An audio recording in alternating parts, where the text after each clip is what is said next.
Представьте остров в самом сердце Средиземного моря, где смешались дух пиратства, свобода хиппи и легенды о таинственных русалках. Это Ибица, место, которое манит свободой и атмосферой творчества. Для туристов этот остров – настоящий эпицентр счастья. Но какова реальность для тех, кто решит сделать Ибицу своим домом? Сегодня мы узнаем, правда ли жизнь на этом райском острове так беззаботна, как кажется.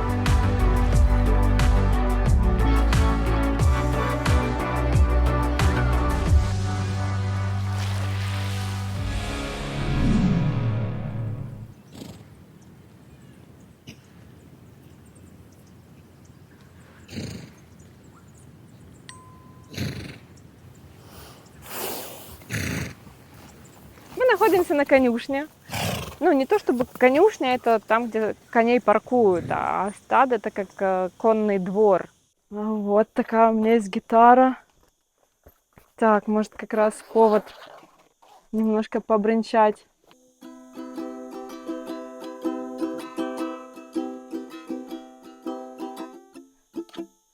Апс! Марина родом из Крыма. На родине она была директором кастинг-агентства, помогала людям находить свой путь в актерском мире. Как я говорю, я зарабатываю деньги тем, что я продаю людей. Первый раз Марина оказалась на Ибице по приглашению подруги около 6 лет назад. Остров сразу покорил ее сердце, а спустя несколько лет она переехала сюда окончательно. Почему Ибица? Я из Крыма, из города Севастополя. Первый раз, когда я очутилась на Ибице, я почувствовала себя как дома. Природа очень похожая на крымскую, морька, скалы. Вот мне очень было комфортно в этом плане. Марина живет со своим молодым человеком Флорианом, с которым они познакомились на Ибице, и с тех пор их история стала одним из примеров настоящей романтики островной жизни. Вместе они обустроили уютный дом в американском трейлере и погрузились в расслабленный ритм Ибицы. Помимо того, что Марина делает первые шаги в гипнотерапии и изучает возможности этой техники, она также подрабатывает приготовлением домашней еды для местных жителей. Это позволяет ей делиться частичкой кулинарной культуры, которую она привезла с собой. Я имею украинский паспорт, и в связи с ситуацией, которая возникла в политике, да, и в мире, я приехала сюда как беженец. До этого момента я сюда приезжала просто на зимние каникулы, и моя виза позволяла мне находиться только 3 месяца на территории Европы. Сейчас какой у тебя статус? Резидент. Что дает тебе резиденция испанская? Разрешение на работу. Потому что до этого, то есть все равно Украина являлась страной третьего мира и не Европой, да, и если поляки могли работать здесь абсолютно легально, то украинцы, как и русские, ну то есть русским сейчас вообще тяжело получить хоть какие-либо документы здесь. Если у тебя есть украинский паспорт, да, ты можешь получить документ на работу и работать, но непосильным трудом. То есть работа будет нелегкая. Эй. That's it, Florian, my love. Флориан родился в Германии и почти всю жизнь прожил в живописном Фрайбурге, где работал столяром. Около 3 лет назад он решился переехать на Ибицу, но его связь с островом началась немного раньше. Когда я впервые приехал сюда, мне здесь действительно понравилось. В отличие от Германии, где я жил в съемной квартире, работая по 40 часов в неделю с утра до вечера, просто чтобы оплачивать аренду. Это был замкнутый круг, а здесь я ощутил настоящую свободу. Впервые Флориан попал на Ибицу в рамках велотура по Европе. Этот тур – особая страница его жизни. Путешествуя, он делал длительные остановки в городах, искал временную работу, а на заработанные деньги двигался дальше. Во время одной из таких остановок он и оказался на Ибице. Я начал работать управляющим на небольшой ферме моего друга. Он выращивал овощи. Мы познакомились с ним здесь. Потом я уехал в Германию на рождественские праздники, но планировал вернуться обратно, потому что он предложил мне работу. В итоге с работой не сложилось, и я вернулся на Ибицу, просто чтобы перевезти велосипед обратно в Германию и забрать свои вещи. Именно тогда я и встретил Марину. Вот так жизнь привела меня сюда снова. Ты учишь его словам там русским, украинским? Да. Учишь, да? Было очень смешно, когда я говорю Флориану, что у нас называют «ты моя рыбка». Да, ага. Он говорит, what? Fish? What? How you call the girls in Germany? Meine Süße? Manzuse, it means like... Мандзуса? Mine? Моя? Зуса, it's Sweet. сладкий. Sweet. Ну вот, видишь. Mit Sunshine. Yeah, Sonnenschein. Sonnenschein, it's солнышко ясное, как Шац. Это означает сокровище. мой носок, моя метелка. My socks. Неправда, мы так не говорим. Ты что-то путаешь. Okay.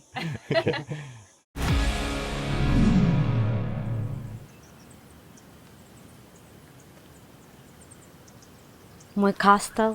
Тут все вокруг в цветах. Я обожаю цветы. У меня даже радиошоу называется Inner Garden. Поэтому welcome to my Inner Garden. Мария родом из холодного Новосибирска. Ее сердце всегда принадлежало творчеству. Уже 8 лет Мария уверенно стояла на сцене. С 2 лет меня уже тянуло на сцену, я любила петь, читать стихи, но все это было, конечно же, так для своей семьи, потому что у меня очень простая семья, они не музыканты, это обычные рабочие, мама у меня работала на заводе, папа тоже был водителем, то есть обычная такая семья. Но когда я пошла в школу, учительница по музыке, просто в обычной школе, обычная учительница по музыке сказала моей маме, что вроде как у вашей девочки есть талант, и неплохо было бы отдать ее в музыкальную школу. Уже с 11 лет я выступала и зарабатывала в том числе деньги. В Новосибирске друзья, верившие в ее талант, помогли записать музыкальный альбом, с которым Мария отправилась покорять Москву. Когда уже закончились и деньги, и альбом никак не выстрелил, и я билась там во все в закрытые двери, тогда уже я начала работать в караоке везде и всюду, и потихонечку выстраивала свою жизнь в Москве. Знакомство с Ибицей у Марии произошло почти 10 лет назад, когда она с друзьями впервые посетила этот остров как турист. И, соответственно, мы пошли по каким-то таким вот маршрутам, очень туристическим, стереотипным. И я такая думаю, так, что-то я не понимаю, за что все так любят Ибицу. Но на следующий год эти же мои друзья опять предложили поехать на Ибицу.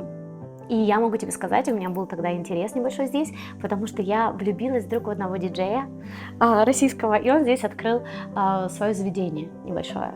Но у меня случилась love story не с ним в итоге, а с Ибицей. Потому что в этом заведении я встретила еще прекрасную девушку, Рику, она украинка, которая показала мне этот остров с разных сторон. И я абсолютно в тот момент влюбилась с ее подачи в этот остров. Но по возвращении в Москву Марию ждал неприятный сюрприз. Случился 2014 год. Кризис, и заведение, где я работала, закрылось. Я оказалась без работы, без денег. Но один раз в одно воскресное утро я проснулась и подумала так, ну, у тебя же есть мечта. И эта мечта уже, Ибица уже стала моей мечтой. То есть обратно попасть на этот остров, услышать эту прекрасную музыку и привнести эту музыку в свое творчество. И я решила пойти учиться в диджейскую школу. И не то, что я хотела быть диджеем в тот момент. Мне просто хотелось побольше узнать об этой индустрии и об этом направлении. Но в итоге here I am. Мария живет на Ибице уже 7 лет, полностью погруженная в ритм острова. Она стала частью островной музыкальной сцены, выступая под именем Марича. Твоя первая практика как диджея? Как раз, когда я начала учиться в диджейской школе, я отучилась там где-то 1,5 месяца, и мои друзья позвали меня полететь с ними на Бали. Меня так заворожил этот остров, и я подумала, есть ли мне смысл вообще возвращаться в Москву, в которой у меня нету теперь никакой работы, ничего. Какая разница, где начинать с нуля? Соответственно, я не говорю ни на каком языке, только на русском. И что я могу делать там? Как там зарабатывала? Вот, что я могу делать? Я могу играть. Я поняла, музыка, то есть диджеинг, это что-то такое, где тебе не нужно петь и использовать какой-то язык, да, потому что я пела на русском в России или говорить что-то.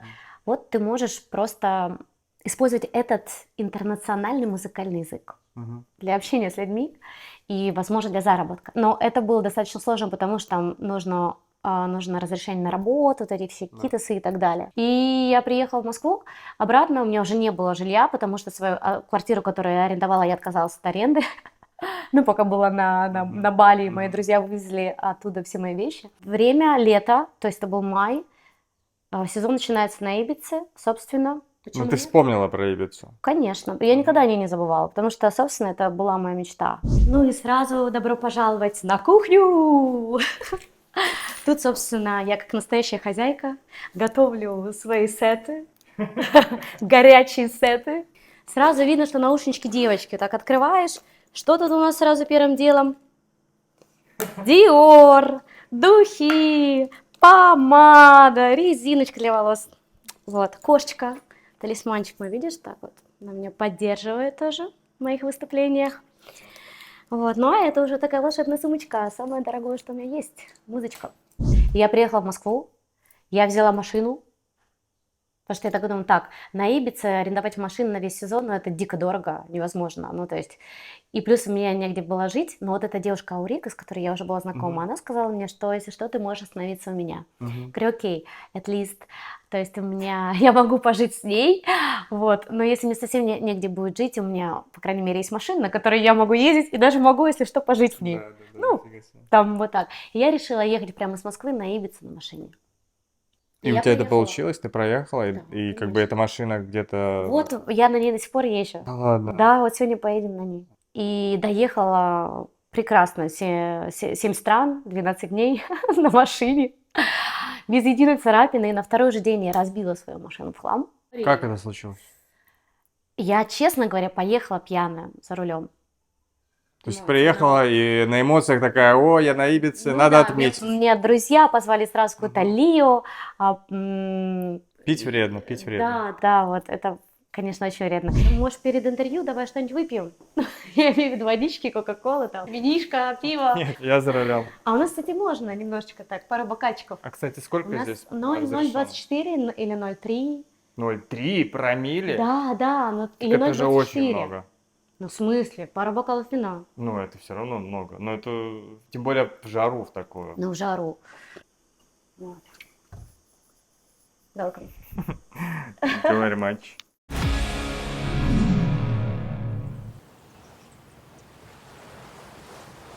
Ключинки, видишь? Пойдем туда?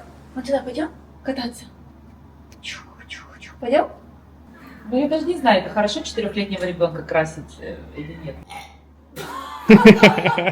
Юлия родом из Ростова. Ее путь на Ибицу был долгим. Уже в юном возрасте Юля поняла, что хочет искать себя за пределами родного города. Но я сразу чувствовала, что мне в Ростове очень тесно. То есть мне было тесно в городе, мне было тесно в людях. Я чувствовала, что меня ждет что-то большее, и я также поехала в Москву, просто вот пришла и сказала: мам, я уезжаю в Москву, хотя там, мне только родители подарили квартиру, у меня была работа, я работала там, в супермаркете товароведом. После 5 лет жизни в Москве, где она работала управляющей караоке-баром, Юлия решила начать новую главу своей жизни и переехала в Таиланд. Здесь она не только успела стать директором по направлению в туристической компании, но и создала собственного туроператора. Я встретила Таечку, ее зовут Мэй, она меня встретила, и она сразу мне сказала: я чувствую, что мы с тобой в прошлой жизни были сестрами. Давай строить бизнес. И мы открыли Аленушка Турс, туроператор. 7 лет назад Юлия переехала на Ибицу. Здесь она организовывает женские круги, создавая пространство для глубоких перемен и самопознания. Эти встречи стали для нее способом не только помочь женщинам найти гармонию в себе, но и почувствовать себя частью уникальной общности, на которой и строится сила острова. Я немножко стесняюсь говорить про какой-то свой духовный мир. Хотя на кругах вроде бы всегда это прям хорошо, и на консультациях, а вот на камеру. Ну, это же часть тебя, Да. причем большая часть. Да. На Ибице Юлия встретила своего будущего мужа Фабрицио.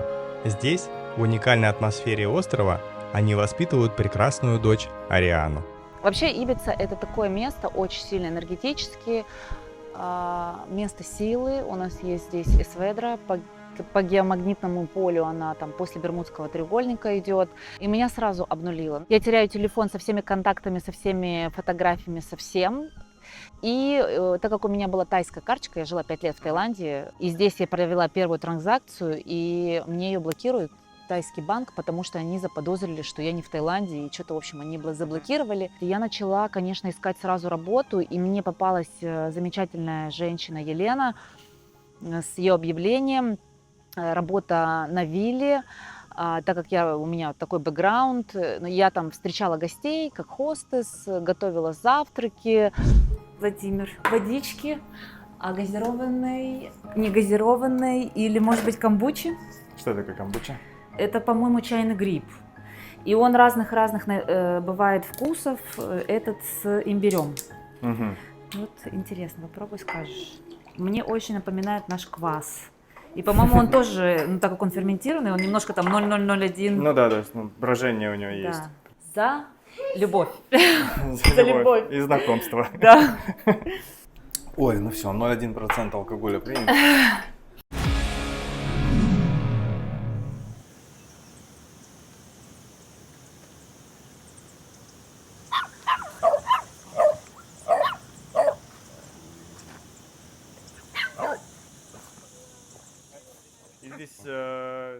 Это твои собаки? Нет, это собаки моего друга, а я что-то вроде их няни. Самира родилась и выросла в небольшом городе недалеко от Дюссельдорфа, что в Германии. Еще со школы она была увлечена индустрией красоты и воплотила свою мечту, открыв собственный салон. Однако пандемия стала для нее серьезным испытанием.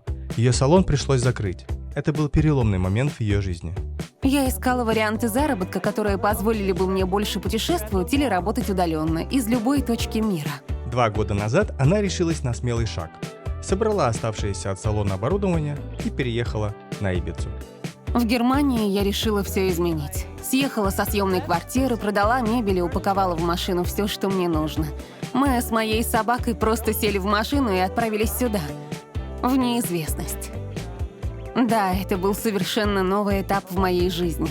Я никого здесь не знала. Решение переехать на Ибицу оказалось настоящим приключением. Долгое время я хотела уехать из Германии. Там серо, пасмурно, атмосфера давит. Люди всегда в спешке и стрессе. Я мечтала найти место, где светло, тепло и радостно, где энергия подпитывает, а не выматывает. Изначально я смотрела на Майорку, но она не подошла. Я просто не почувствовала себя там своей.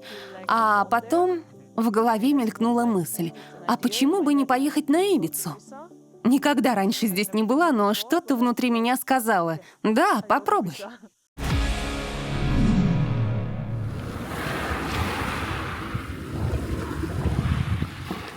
Расскажи о сложностях, с которыми ты столкнулась, когда переехала на Ибицу. Очень дорого снять жилье, и если вы приезжаете сюда летом, это просто из области фантастики найти здесь какую-то комнату или какие-то апартаменты. Ну, если даже с деньгами, это из области фантастики, потому что очень маленький остров и очень много желающих сюда приехать. И в этом году даже очень мало рабочих работать там в ресторанах, в отелях, потому что очень дорого снимать. То есть зарплата не покрывает жилье и не хватает сотрудников. Самая большая проблема здесь — это жилье. Если ты никого не знаешь, найти место для жизни крайне сложно. И местные, к сожалению, иногда ненадежны. Например, тебе могут сказать, что можешь жить в доме год, а через 3 месяца объявить: «Извини, у меня тут друзья приезжают, тебе нужно срочно съехать». Со мной такое случалось не раз. Поэтому в первый год я часто переезжала, иногда даже каждую неделю. В прошлом году, конкретный пример, в прошлом году я арендовала комнату за 1200 евро. Комнату. С общим туалетом, ванной. Конечно. То есть тут говорят, что можно найти комнату за 500 евро. Я даже в такой комнате жила в первый сезон. Но мне тяжело. Ну, это какие-то люди, какие-то рандомные люди. У тебя могут что-то украсть. То есть они приходят, уходят. Что это за контингент, ты не знаешь. Да и местным жителям сейчас все сложнее. Ведь с каждым годом жизнь на острове становится все дороже. И многие просто уезжают с Ибицы. Добро пожаловать ко мне домой. Камин. Не первый раз встречаю. Почему камин здесь У распространен? нас нету в Испании центрального отопления, и практически во всех домах есть камин. Даже вот в таких небольших апартаментах, как наши, в каждых апартаментах есть камин. Но мы спасаемся кондиционером. Зимой тоже включаем на плюс. Но это, конечно, супер кози, когда ты делаешь костер, смотришь фильм. Дорогое электричество здесь? По-моему, вот с кондиционером 100 евро мы в месяц платим. А квартира это, вы арендуете или это Да. собственность? Арендуете, да?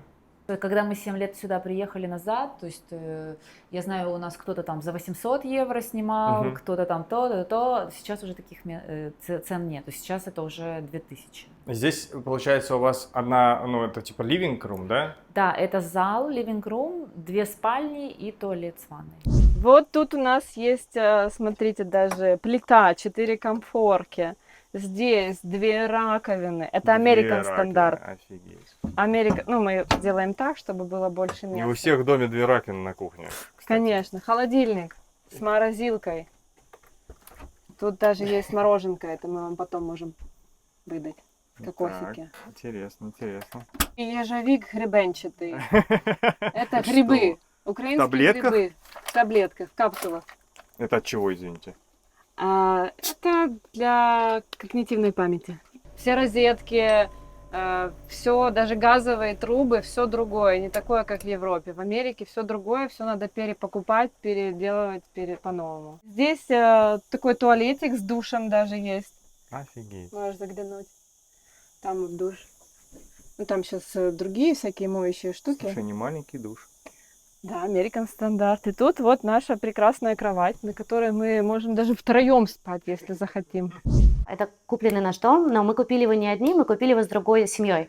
То есть, выйдет. Он еще в кредите, то есть он не полностью выплачен. Плюс тут была такая история, он был в оккупации. Знаешь, что такое оккупация? Тут есть такие правила в Испании, что если люди незаконно заняли твой дом, ты хрен выгонишь. Так вот, этот дом хозяин хотел продать, но он был оккупирован. И он типа обошелся где-то около 400 тысяч. Но это очень дешевая цена. Вот, и он зафиксировал эту цену еще и за этот год, пока они пытались выгнать этих оккупантов с этого дома, он был в ужасном состоянии. Незаконный захват собственности или сквотинг представляет собой серьезную проблему для Испании.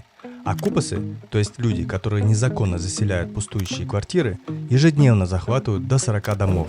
Сквотинг в Испании стал возможным благодаря закону 1994 года, который предоставляет возможность занимать неиспользуемую недвижимость без согласия владельца. Более того, если оккупас сможет доказать, что проживал в квартире определенное время, закон встанет на его сторону.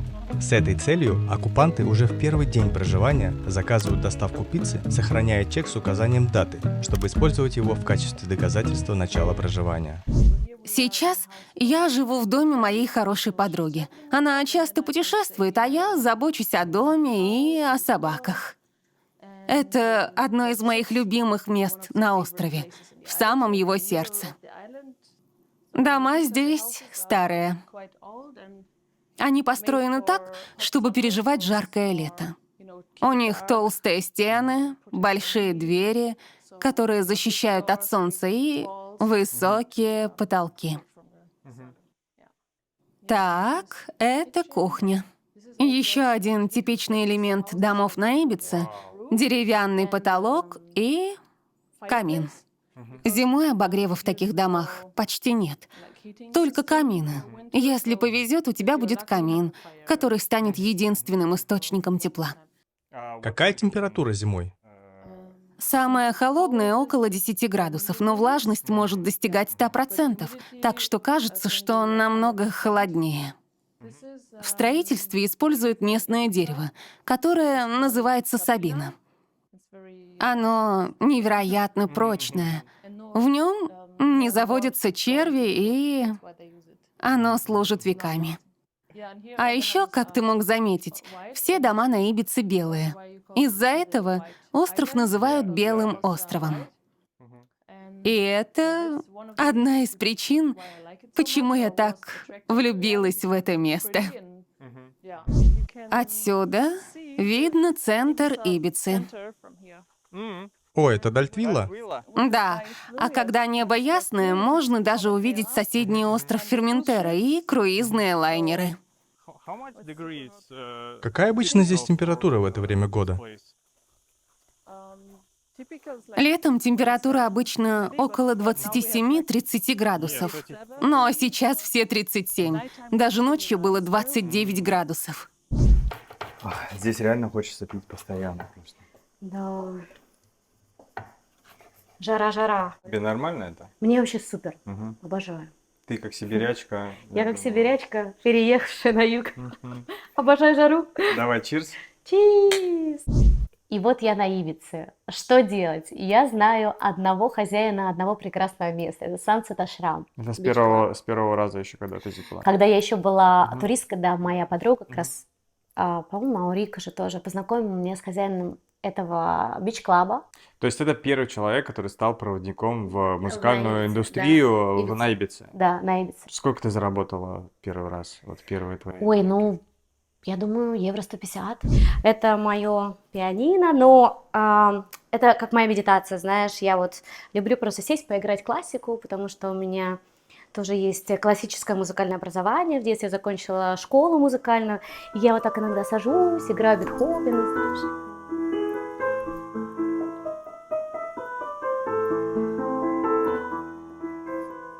Ну и так далее. Тут разные у меня есть. Бург Муллер тоже, вот я люблю его иногда поиграть. Ну, такая классика, которая достаточно легко играется и хорошо звучит. Я вижу, как я заволновалась аж. Сейчас подсела. Играть я 1000 лет уже не играла, но знаешь, вот так, чтобы для съемок. Насколько сложно сейчас пробиться молодому диджею вот на такие выступления? Хотя бы просто да. стать, хотя бы один раз вот Да. выступить в сезон. Да. Насколько это сложно? Конечно, это очень сложно. Ибица — это такое место, где все хотят выступать. Это как бы Мгм. какой-то знак качества. Визитная карточка. Визитная да? карточка. Да. Это как для кинематографа Голливуда. Во-первых, очень много больших вечеринок, где выступают звезды, диджеи. Мгм. Да, и мы никак не можем там с ними конкурировать. И, соответственно, очень много диджеев, помимо которых уже куча здесь, приезжают на Ибицу и очень хотят играть, и Мгм. готовы играть бесплатно, и готовы даже за это платить, Мгм.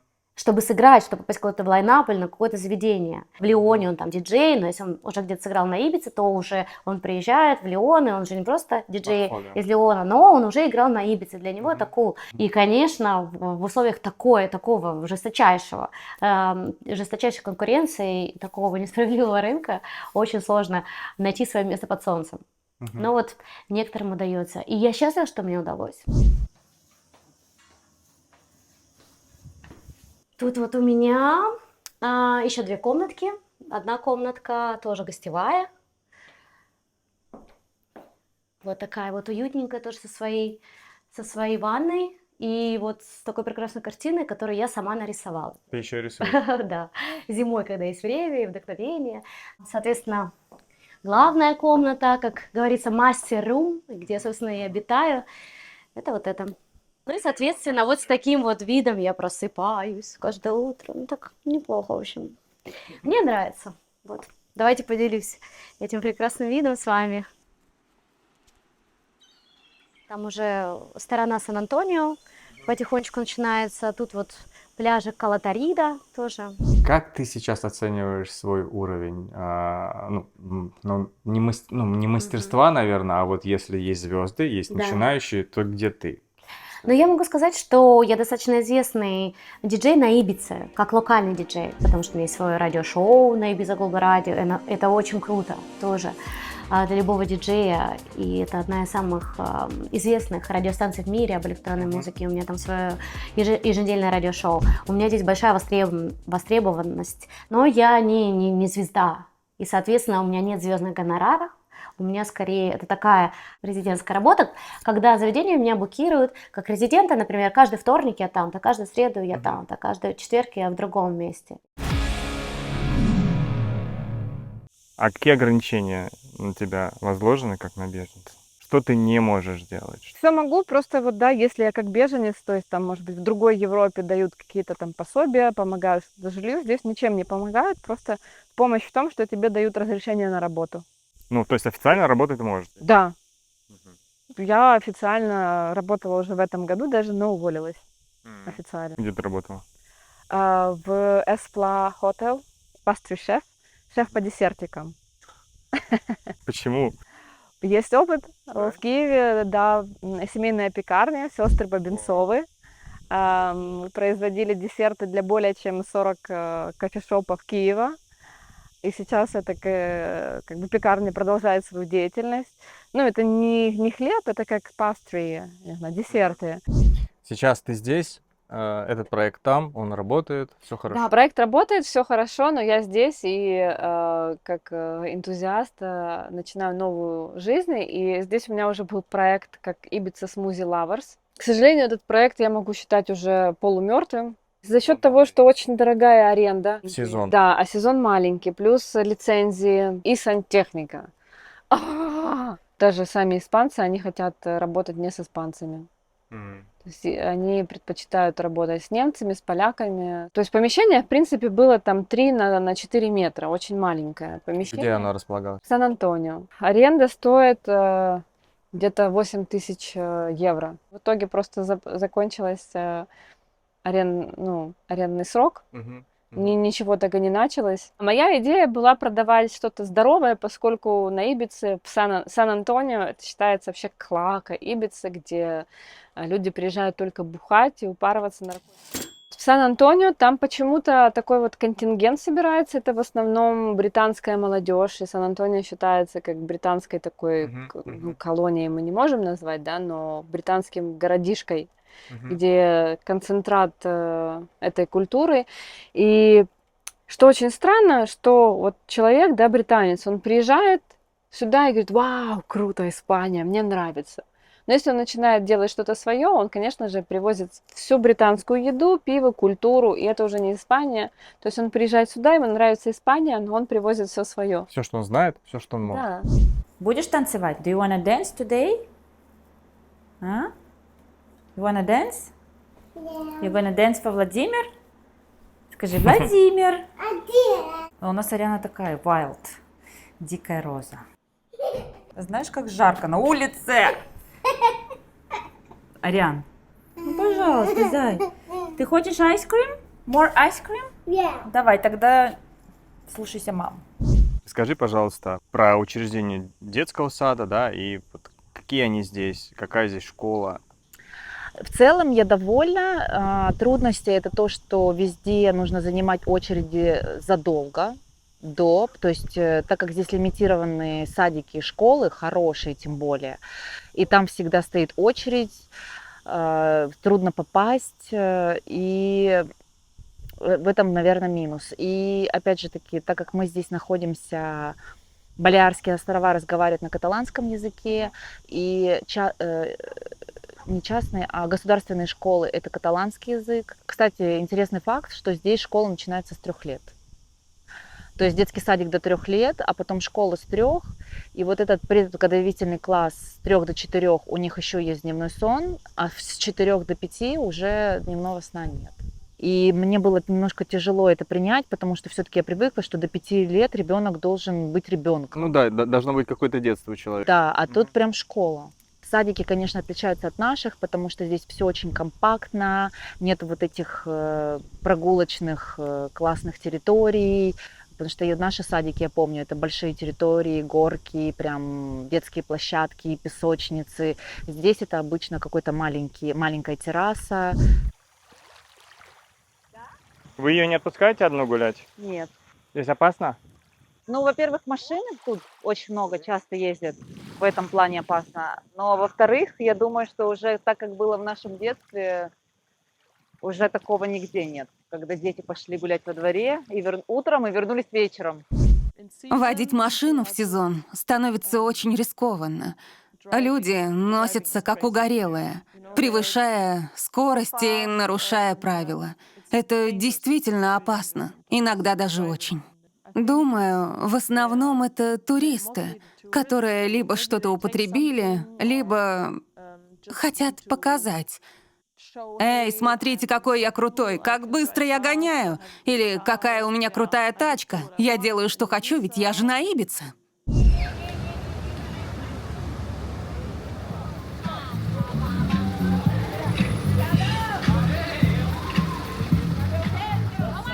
местные жители испытывают некоторый дискомфорт, потому что если это сентябрь, да, там, либо октябрь, уже начинается школа, дети ходят в школу, и они иногда с утра, когда они идут в школу, могут увидеть голых людей, которые просто не в минозе, там бегают. Я уже таких тоже видела в начале этого сезона. Просто какую-то голую барышню, которая ходила по дороге, невменяемая. Это вот как раз к вопросу о том, что все это дети видят, впитывают.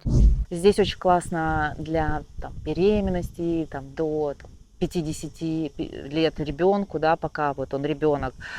А, допустим, в подростковом возрасте на Ибице я уже начинаю немножко так поднервничать, то есть я бы переживала, потому что все равно здесь есть и темная сторона, очень открытая, да, на Ибице. И дети, где они гуляют, да, нету парков каких-то классных, нету мест. Я когда смотрю на подростков 12-14 лет, и где они с кем общаются, мне бы хотелось чуть-чуть другого для своей дочери. Хоть этого нет в моей жизни и реальности, но я как мама, мое материнское сердце переживает, чтобы моя дочка не попала в какую-то компанию и так далее. У меня есть просто подруги с детьми. Есть острая проблема, что молодежь уже в школах начинают потреблять наркотики, алкоголь, начинают, конечно же, воровать, потому что родители им деньги не дают на это. И есть такие организации детской такой преступности. То есть дети с 13 лет, они уже не маленькие дети, да, то есть они идут уже переходят в high school, и там как повезет. Слушай, очень странная история. Это мне напоминает Латинскую Америку вообще. Немножко есть. Тоже контролировать ребенка, когда ты живешь на таком прекрасном острове, то есть, крайне трудно, да? Да. Чтобы он сидел дома. Очень много соблазна. Очень много соблазнов. Они выходят на улицу, видят этих голых людей, видят эти наркотики, видят алкоголь, и им тоже хочется попробовать. То есть это для них считается как будто бы это норма. Конечно же, им хочется попробовать, им хочется сходить в бар, им хочется покурить так, им хочется, не знаю, что еще им хочется. А что ты можешь в целом сказать о безопасности на Ибице? Если учесть то, что Ибица имеет светлую и темную сторону, такой bright and dark, super dark, потому что люди сюда приезжают потусить, выпустить своих... Чертенков. Да, выпустить своих чертенков. И много, конечно, молодежи, которые пьют алкоголь, а может быть и не алкоголь, и какие-то запретные вещества, и, конечно, в этом плане небезопасно. Особенно на Плайден-Боссе и на Сан-Антонио. Это две такие точки, где только молодежь приезжает, и они отрываются по полной. Ибица – это один из 4 крупных Балеарских островов. Помимо Ибицы, это Минорка, Майорка и Форментера, но сама Ибица словно поделена на 2 лагеря. На севере – тихие деревушки и коммуны хиппи, которые обосновались здесь в 60-х годах прошлого века. А вот юг – это территория пиратов, вернее тех, кто сохраняет их дух до сих пор. История Ибицы помнит времена, когда ее бухты служили укрытием для настоящих пиратов. Современные же пираты – это шумные туристы, приезжающие сюда в поисках бесконечного веселья и свободы от всяких условностей. А Сан-Антонио и Плайя-дель-Босса – это 2 главных пиратских лагеря, но и здесь есть градация. Если Сан-Антонио – это пристанище пиратов попроще, тех, кто умеет веселиться без лишних затрат, то Плайя-дель-Босса – это порт для богатых флебустьеров. Именно здесь находятся 2 самых коммерчески успешных клуба – это Ушуайя и Хай Ибица. Ушуайя известен своими дневными вечеринками с участием мировых диджеев, а Хай Ибица, расположенный на месте всеми любимого клуба Space, предлагает современную клубную атмосферу. О ночной и клубной жизни на Ибице можно сказать очень кратко. Вот такие популярные клубы на Ибице, вот столько в среднем стоит вход, и вот такие популярные диджеи приезжают на Ибицу выступать ежегодно. Вот все. В Сан-Антонио там прям айриш-пабы, есть целая улица, на которой пахнет пивом, блевотиной, и это все наперемешано, алкоголем, конечно же, да, и там, скорее всего, какие-то стрип-бары есть, может быть, что-то. То есть эта улица, я боюсь туда ходить ночью. Не то чтобы боюсь, я просто чувствую себя там некомфортно, это не мой вайб. Мне не нравится так упарываться. Плая де Мбоса и такие клубы, как Ушуая, Хай — это места, куда люди приходят, чтобы показаться. Молодежь или те, кто при деньгах, просто приходят туда, чтобы быть замеченными. Мне кажется, им не столько весело, сколько важно сказать потом: «Я был там». Там много наркотиков и напряженная атмосфера. Мне такой вайб не по душе. О своем детстве расскажи, насколько оно было комфортным. Мое детство, я бы вернулась еще в детство, и там бы и осталась. Я дочка капитана, внучка министра какой-то промышленности, пищевой индустрии или рыбной промышленности.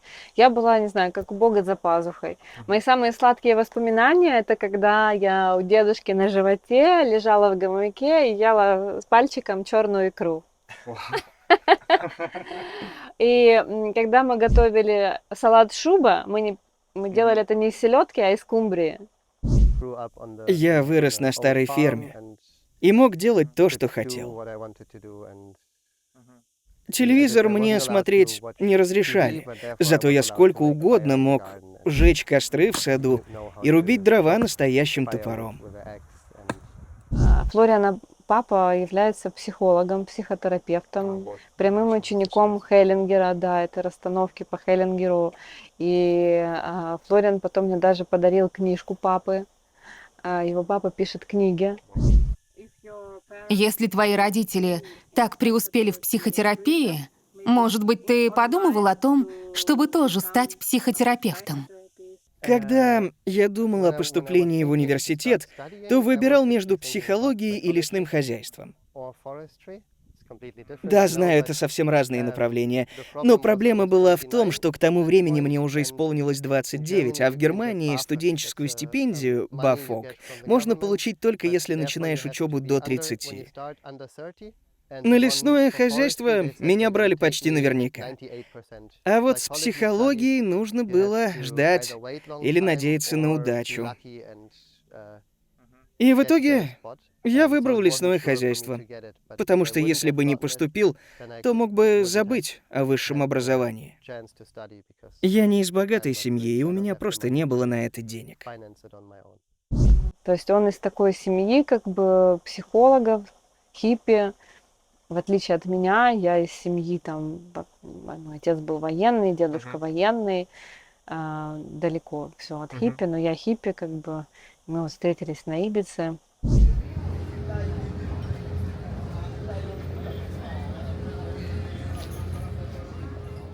Я не просто так выбрал это место. За моей спиной памятник хиппи, отец с сыном, которые приехали на остров для того, чтобы остаться здесь жить. На самом деле современная Ибица, та, которую мы знаем, возможно, не была бы такой и не была бы столь известна, столь популярна, если бы как раз-таки не хиппи. Именно они в 60-х, 70-х годов прошлого столетия сделали остров своим пристанищем, нашли здесь уголки умиротворения и стали развивать это комьюнити, которое вот переросло уже вот в нечто такое современное. Именно они стали проводником вот в эту современную Ибицу, которую мы все знаем. Давай пару слов о хиппи. Насколько они важны для острова, как некий такой символ острова. Вот вообще они здесь находят свое место. Ну, кстати, вот когда я переехала 7 лет назад, и я жила на севере, все-таки это больше на севере хиппи, да, комьюнити. Да. Сейчас я не вижу этого так много, да, до сих пор есть караваны, вот эти вот, где они ночуют, здесь есть какие-то лагеря, палатки и так далее. Но вот сейчас я не вижу этого так проявлено, как даже 7 лет назад. Наверное, мне кажется, что Ибица слишком дорого стало стоить. Вот. Но это, безусловно, очень много ручной работы. На хиппи-маркетах ты можешь встретить очень много продукции ручной работы, и выпечки, и украшений, и платья, и дизайнеры. Ну вообще, с чего там только нет, ты приходишь туда просто вдохновиться, что вау, и стоит человек, который сам это делает, и он это делает при тебе. Есть у нас на севере Лас Дальяс, И там по средам проходит вечеринка на мосте, и в саду играет диджей до там, 10-11 вечера. Вот. Потом все переходят внутрь в клуб по кашу, все в хиппи-маркете. Вниз, если спуститься, другая зона, там огонь и какие-то концерты больше, там лаунж духовная, пачамама, вот какой-то духовности, да, на мосте же все-таки. И вот такие вечеринки мне по вкусу. Hello. How much? €4, please.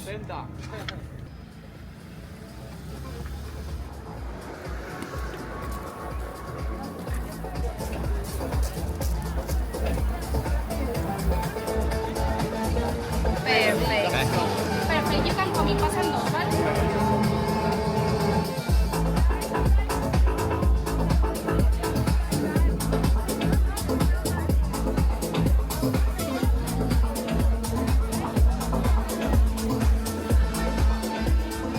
Запах травушки уже пошел.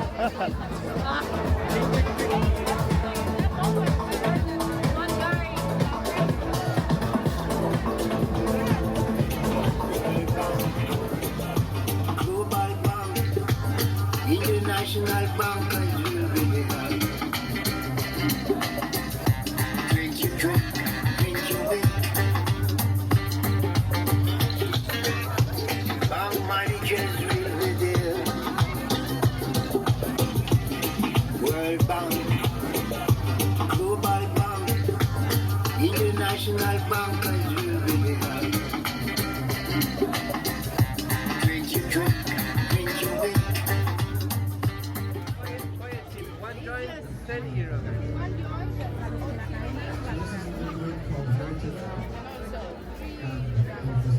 Отзывается? Отзывается. Олечка, привет, дорогая. Как дела, солнышко? Так рада тебя видеть. Я тоже. Красивые сережки где взяла? Так, это Олечка, моя любимая, восхитительная вдохновительница. Я как представитель ее украшений, вся в ее украшениях.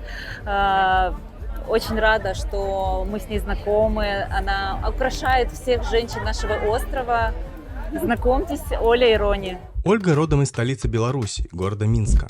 В прошлом работала в сфере рекламы, где творческие идеи и креативное мышление стали ее визитной карточкой. Рон – американец из штата Мэриленд. Психолог по профессии, всегда чувствовал тягу к жизни за пределами привычного. Судьба свела их на музыкальной вечеринке в Индии. Я повернулась, Рони повернулся. Короче, произошел этот контакт, любовь с первого взгляда, моментально. И он меня в этот момент взял за руку, мы вышли с ним, потанцевали 5 минут. Потом он сказал: пошли на пляж выйдем. Говорит по пути на пляж: поехали со мной путешествовать. Я говорю: так ты ж меня вообще не знаешь. Он меня поцеловал под полной луной. Я говорю: теперь знаешь. Поехали. В эту же ночь мы перевезли мои вещи к нему в дом, и утром мы укатили в Непал. Это был классный трип. Я помню эту крышу автобуса, мы друг друга не знаем, но оказалось, уже знаем. Вдохновленные яркими красками и самобытностью Индии, они провели 5 лет на Гоа. Именно там и зародился их семейный бизнес. А мне очень нравились всегда рудракши, которые носят все в Гоа. Я собрала из этих рудракши что-то с кристалликами, что-то с омчиками, что-то с будами, поставила серебряные бусинки, вышла на закат, на песочек. Мы там разложили свой парео, и люди начали просить меня, прямо вот у меня было 1 или 2 или 3 штуки, сделай еще, сделай еще. Я прямо там начала из материалов делать под заказ. Там стоило эти рудракши 100 рупий, я продавала за 1000, потом за 1500 рупий. Ну, как бы, и вот с этого дела пошло. Рудракши нас очень много раз спасала. И здесь мы тоже начали с этой рудракши делать украшения. Она у нас до сих пор есть, кстати. Хочешь, сделаем тебе браслетик? Уже больше 10 лет Ольга и Рон живут и работают на Ибице. Пара продолжает создавать уникальные украшения ручной работы. Эта деятельность стала для них основным занятием и источником дохода, а сами украшения – отражением их истории и мировоззрения. Вот мы, получается, с хиппи на пляже в Гоа доросли до бренда мирового уровня. К нам приходила Пэрис Хилтон, Шакира, приходил Прохор на Лас Далес и ассистенты известных людей. Потом так случилось, что нам оставили 5000 евро и сказали, привезите эти украшения на яхту возле Лио в Марина Ботафок. Мы приехали, там к 12 просили приехать. Мы пока парковались, опоздали на 10 минут, яхта уехала. И мы не знали, куда с этими деньгами и украшениями деваться. Такие вот люди бывают, приходят. Расскажи об этом месте. Лас-Дальяс — одно из самых старинных и культовых мест на острове. Основатель Лас-Дальяс Хуан Мари Хуан, он же Джон Мэри Джон, еще во времена первых хиппи в 60-х годах открыл бар и сделал это место их прибежищем. Это место сохранило свой первозданный вид и в наши дни, что делает его особенно значимым. Многие легендарные музыканты выступали здесь, и история этого места пронизана духом творчества. Они сохранили его в оригинальном стиле, не превращая в нечто ультрасовременное, как, например, Ушуайя. Здесь все сосредоточено на мастерах-ремесленниках, создающих уникальные вещи. Сколько стоит аренда места здесь? 1000 в месяц. Насколько сложно попасть в Лас-Дальяс продавать? Очень сложно. Когда мы попали, было 1800 человек в очереди. Только на то, чтобы торговать здесь? Да.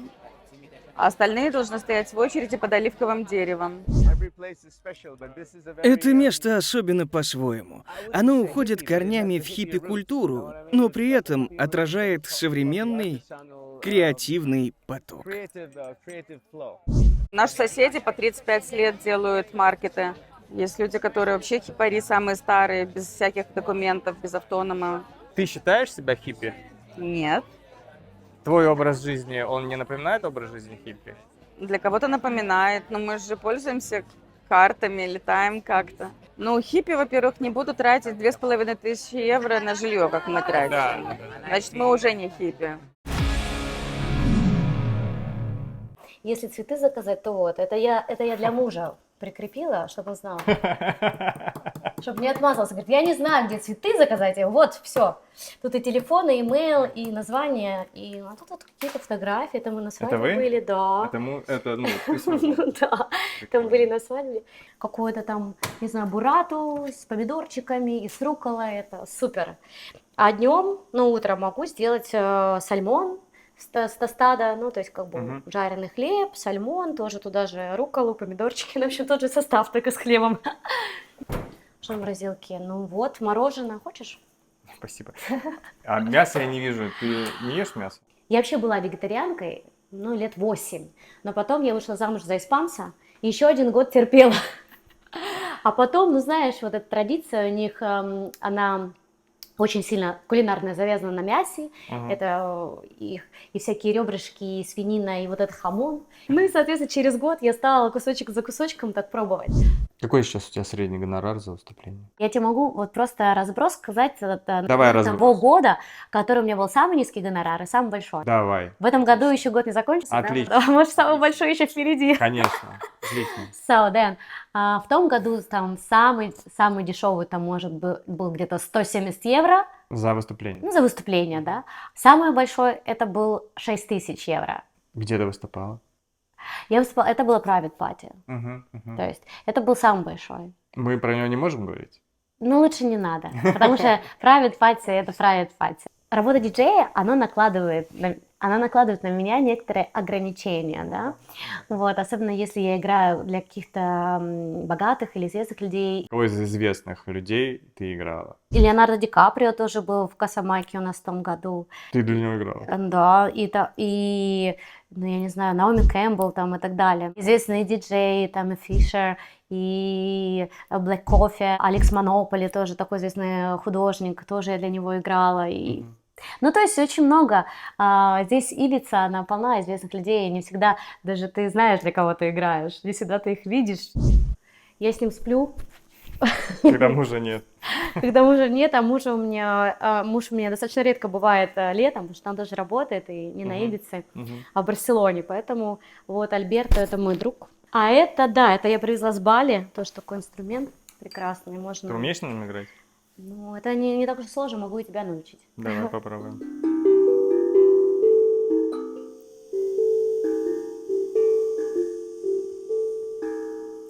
А вот это?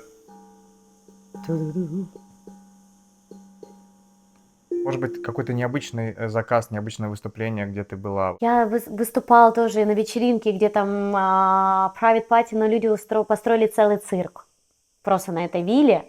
Прям с куполом цирк, и выступали там всякие и акробаты, и слоны, и медведи, блин. И я еще играла, это просто было private party. Мне нравится наблюдать за этим, как люди умеют красиво, некоторые тратят деньги. Не все, кстати, это тоже талант. И нет, это прям вот 40-х годов с Голливуда. Это прям винтаж настоящий. Да ладно, как он тебе Да, заказался? винтаж. Мы его так отхватили с мужем в одном винтажном магазине здесь. Вечером, когда дома темно, я включаю мягкий свет, играю на рояле, зажигаю свечи вокруг, бокальчик вина. Романтик. Представляешь себя в фильме? Да.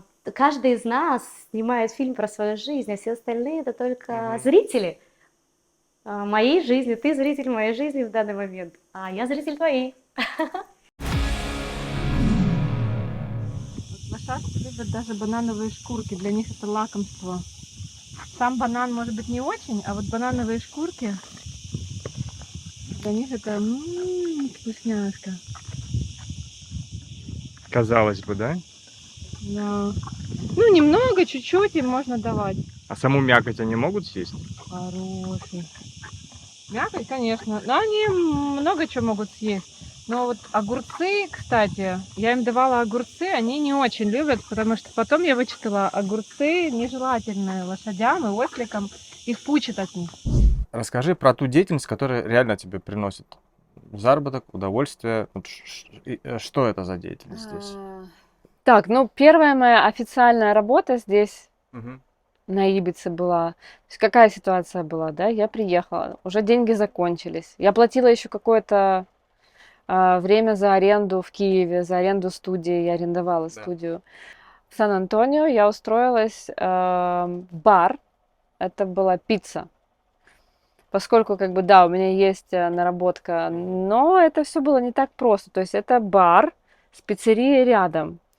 И работу я начала до сезона, в подготовительный период. То есть я вначале работала как construction lady. Это человек, который, то есть я красила стены, там шкурила какие-то штуки. И вот что самое суровое для меня было, что я зарабатывала 8 евро в час. Изначально был договор, что я буду работать на вот эти 8 евро в час, и когда откроется пиццерия, я смогу зарабатывать какой-то процент с продажи. Но моим было минусом тем, что мы не обговорили в самом начале процент. А какой именно процент? И когда я задала этот вопрос хозяину... Хозяин испанец? Нет, он был бельгиец. Он очень сильно разозлился. Он начал на меня кричать, кидать в меня какие-то штуки. И сказал мне: все, ты уволена. Ты что-то ведешь себя, ты вообще... Ты мне выкручиваешь яйца. Don't twist my balls. Он мне так и сказал. Ну, уволена так уволена.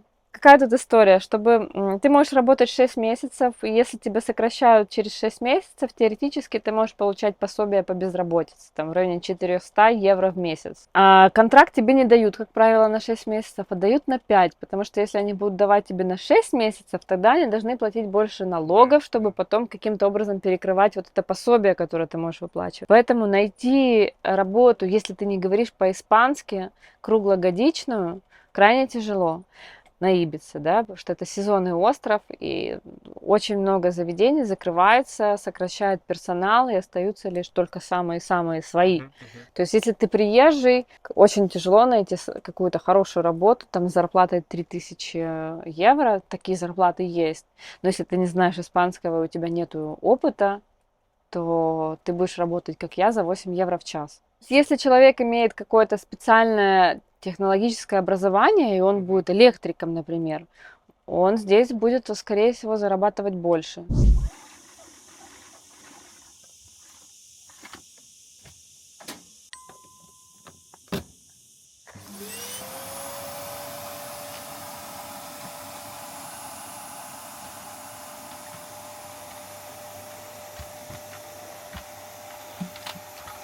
Слышать приходится каждый день. Мы живем в пустыне. Пылюки постоянно, какое-то сено. Пыль, да, очень много? И пыли очень много, да. Каждый день протираю вот здесь вот просто пыль. очень сухой климат, очень много земли жженой, и это все с ветром, с лошадями постоянно. Пылюка очень часто, да, налетает. И приходится очень часто подвозную уборку делать.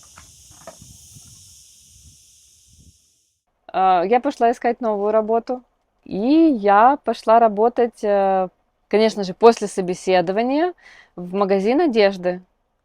Ну, не просто магазин одежды, это слюз. Ты должен носиться очень в красивых платьях, весь как феечка, но очень быстро все поправлять, там, обслуживать клиентов, и за 8 евро в час.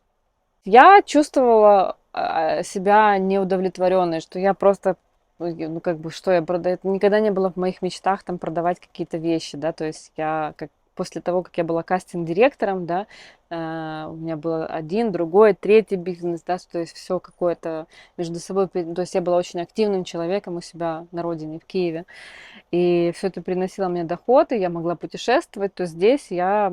Сделала шаг назад. Да, в плане развития, вот финансовая история, да, я сейчас далеко. Когда я приехала, я начала предлагать услуги красоты. Это было удобно, потому что все оборудование я привезла с собой.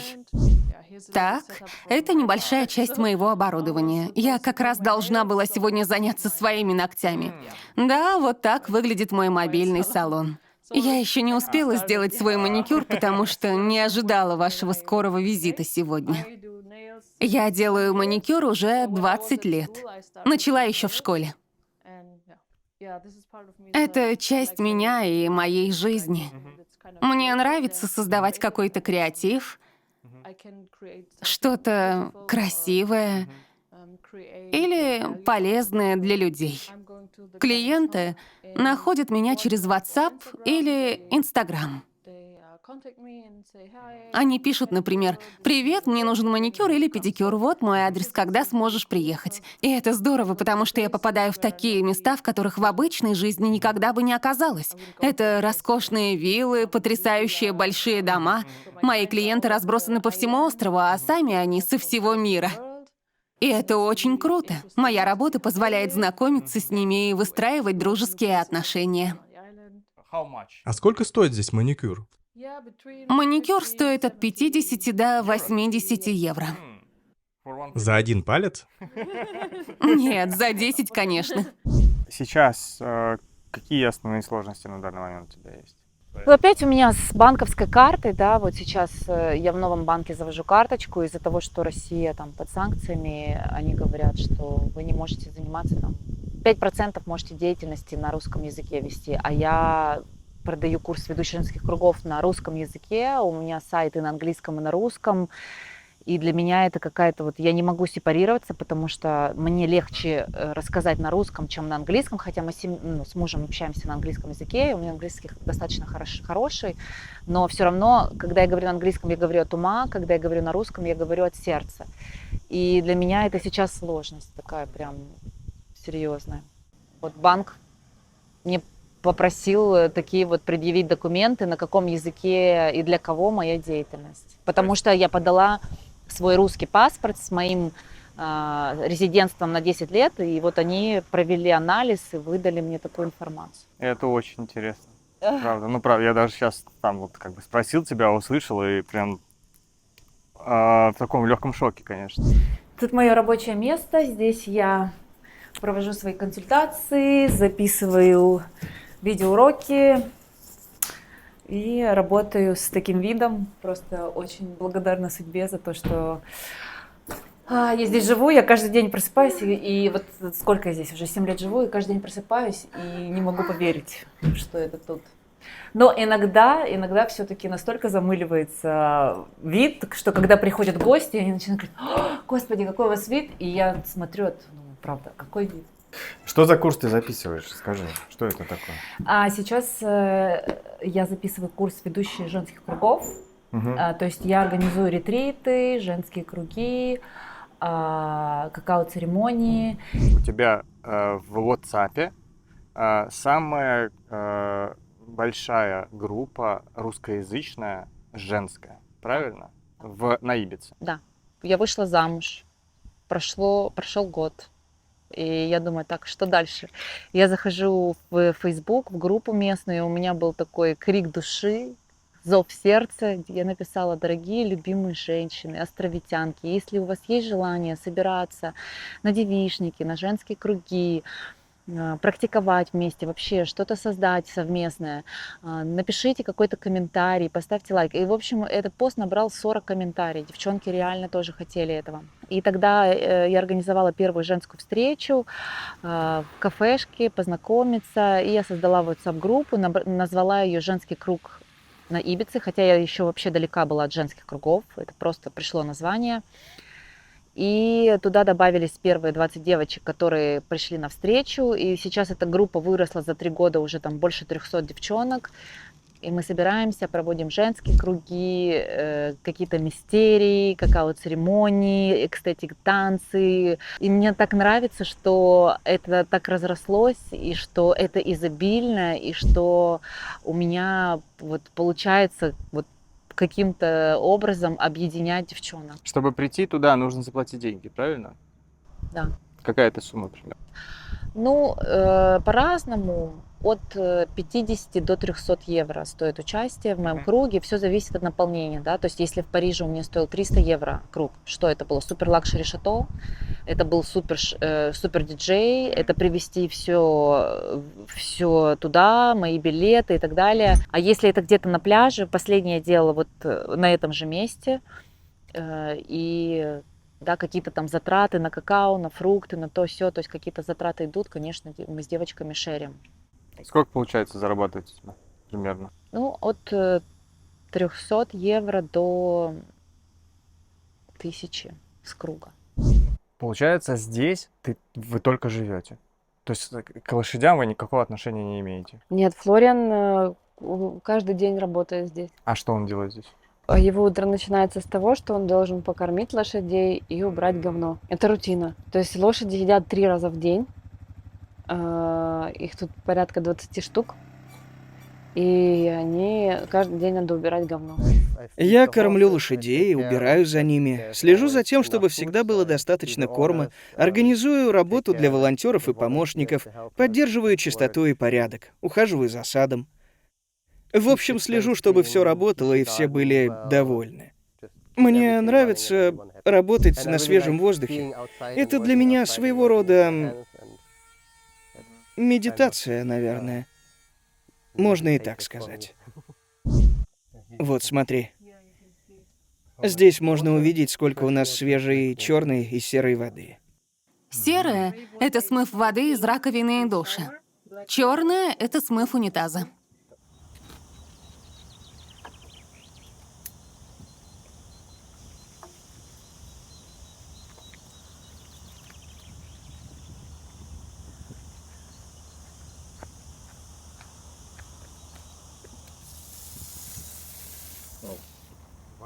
Вода горячая. Труба нагрелась, и теперь она практически кипяток. Теперь у нас точно будет горячая вода. Очень горячая. Да, очень. Ну вот, теперь нужно подождать, пока заполнится бак. Как ты пришел к такому образу жизни и такой работе? В Германии я чувствовал себя как хомяк в колесе. Ты работаешь целый день, чтобы оплатить безумно дорогую квартиру и купить паршивой еды в супермаркете, а в конце месяца денег все равно не остается. И я подумал, что могу зарабатывать не меньше, но при этом жить в более приятном месте. Не так сильно вкалывать и получать удовольствие от работы. Вот еще один из проектов — это Данки Фарм, ослиная ферма. Я ухаживаю за осликами время от времени с моим молодым человеком Флорианом. Это его проект, да, но я в него. И помимо того, что мы ухаживаем за ними, мы организовываем время от времени пикники. То есть создается флаер, да, есть сайт определенный, и люди приходят, чтобы поесть, побыть в атмосфере с осликами, да, вот это, почувствовать аутентичность острова, погладить, покормить ослика. Я готовлю на этом проекте, да, готовлю, накрываю стол, какие-то пеку пироги, салаты, в общем, все что угодно, да. Ну, минимум я беру 25 евро в час. своего потраченного времени. То есть, если я даже готовлю, да, если, допустим, меня просят приготовить какие-то салаты, там, даже если не участвую в каком-то мероприятии, да, люди хотят дома организовать мероприятие, но им надоела пицца, либо ресторанная еда, и они любят холистик, вот этот фуд, какое-то здоровое, домашнее, но им впадлу готовить, и вообще они не хотят у себя на кухне, потому что потом это убирать надо. Они заказывают у меня еду, и я как бы считаю, окей, на закупку я потрачу час, да, на продукты чек отдельно, типа, и еще я потрачу 3-4 часа, чтобы нарезать это все. То есть, в принципе, да, здесь можно приготовить борщ и получить 100 евро за это. Людям борщ заходит? Очень. Очень? Они давай еще, давай еще? Да. Расскажи о названии и концепции вашего бренда. Что ж, название «Пазл» придумано моей женой. Потому что мы с ней словно части пазла, идеально подходящие друг другу. Концепция бренда выражена в крылатой фразе «Истории, которые ты носишь». Каждый наш дизайн несет в себе историю. Это делает нас уникальными, потому что, покупая, например, браслет, вы не просто приобретаете украшение. Это изделие со смыслом, созданное с душой. То есть пазл — это истории, которые ты носишь. Само производство, в чем оно заключается? У нас много материалов, мы путешествовали по всему миру. Кроме этого, мы еще ювелиры, мы умеем камни резать, мы в Непале учились. У нас есть помощники на Бали, в Непале, в Бангкоке, в Индии, в Пушкаре. То есть у вас производство разбросано по всему миру? То есть это не просто локальная тема, где вы вот сделали, продали, то есть это прям... Мы заказываем материалы, делаем здесь тоже. Карвинг, например, вот эти вот из ракушек, это сложно мне самой вставить. Это делает на Бали производство. Кто делает эскизы все вот эти? Я и Рони. Мы дизайнеры всего, что у нас есть. Мы ничего не продаем, то, что не мы придумали. А если делать кому-то украшение, то я буду залазить в интернет, выбирать число этого человека, его камни, потом по нумерологии, потом по сочетанию, по дизайну, потом еще по размеру этого человека. Пока ты вычислишь самый лучший вариант, опираясь на все факторы, это может, конечно, занять время. Дурацкий перфекционист. Какой доход вам приносит эта деятельность? Но очень сложно сказать. Например, мы заработали сегодня 2000 евро, но из них мы 1000 вложили, потому что украшения дорогие. Сколько стоит, например, вот твое кольцо сейчас?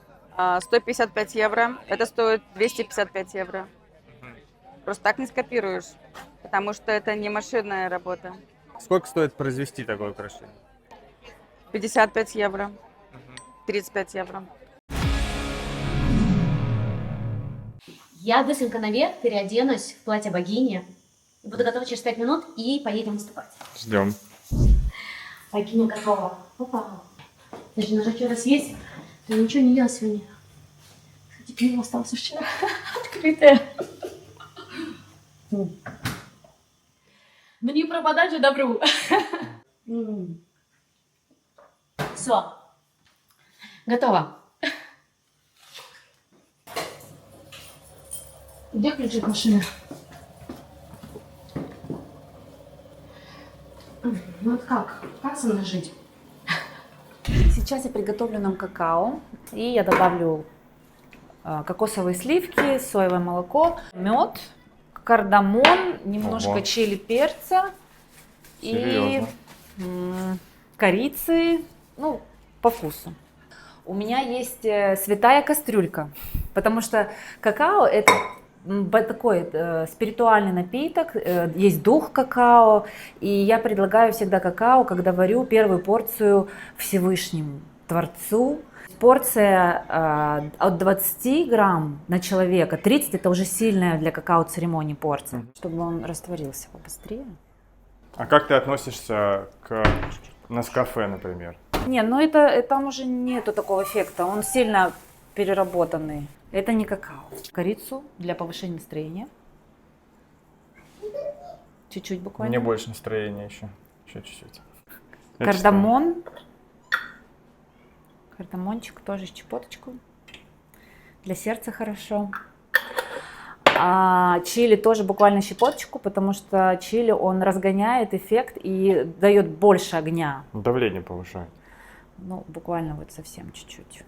Стаканчик какао – это как 2 бокальчика хорошего шампанского. Оно поднимает настроение, открывает сердце, рамки убирает, и себя чувствуешь. Только алкоголь – это низкие вибрации, и у тебя потом голова болит.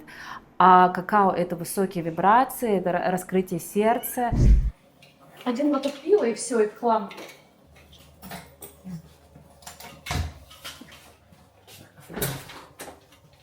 Добрый путь. Богиня с яблоком. Святая мешалка. Святая плита.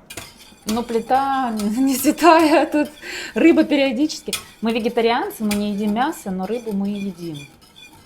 Ну, я и Ариана, муж рыбу не ест.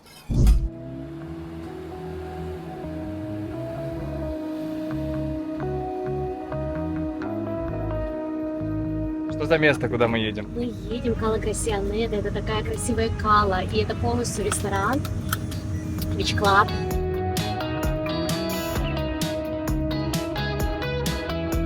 Слушай, а это нормально, ты едешь в кабриолете и столько пыли еще просто? Здесь даже бич, блин. Ну там нет столько пыли.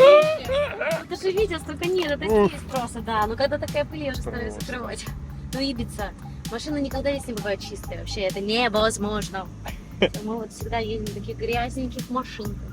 Недавно была в Амнезии на вечеринке, и мне там прилепили. А, то есть не ты прилепила? Когда они делают вот так вот принудительный промоушен. Когда я тусила много по молодости, у меня вся машина была облеплена.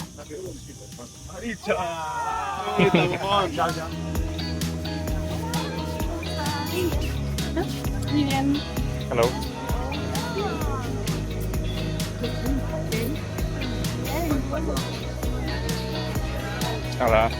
Те люди, которые выступают в Ушуае, в Хае, в этих коммерческих местах, сильно распиаренных, Да. как правило, это известные диджеи. А сколько они зарабатывают? Какие гонорары у этих известных диджеев? От 10 тысяч долларов до 200 тысяч долларов, до бесконечности. За сет? За сет, конечно, за сет. Ну, можно сказать, Дэвид Гетта своей программой известной I'm Famous, Ушуае, может получать спокойно... 100 тысяч евро, конечно. 100 тысяч? Да, конечно. Но если 100 евро стоит билет, а 7 тысяч человек вмещает клуб, там, или 6, ну, я не совру, сколько точно. Вот, плюс плюс вода стоит 10 евро, какой-нибудь джин-тоник 20. Но ты представляешь, какой огромный оборот денег там. Плюс они еще запускают в 5 часов вечера людей, которые просто за какие-то минимальные деньги, да, которые они будут просто тратить там. Приходишь не за 100 евро, там, а за 20, но приди в 5 вечера, чтобы уже была какой-то вайб толпа, и плюс, конечно, ты все равно продолжишь там пить все эти напитки, и воду, и алкоголь за эти безумные деньги. Замануха. Замануха, тут столько заманух, тут вообще Ибица полна капканов, тут только глаз да глаз.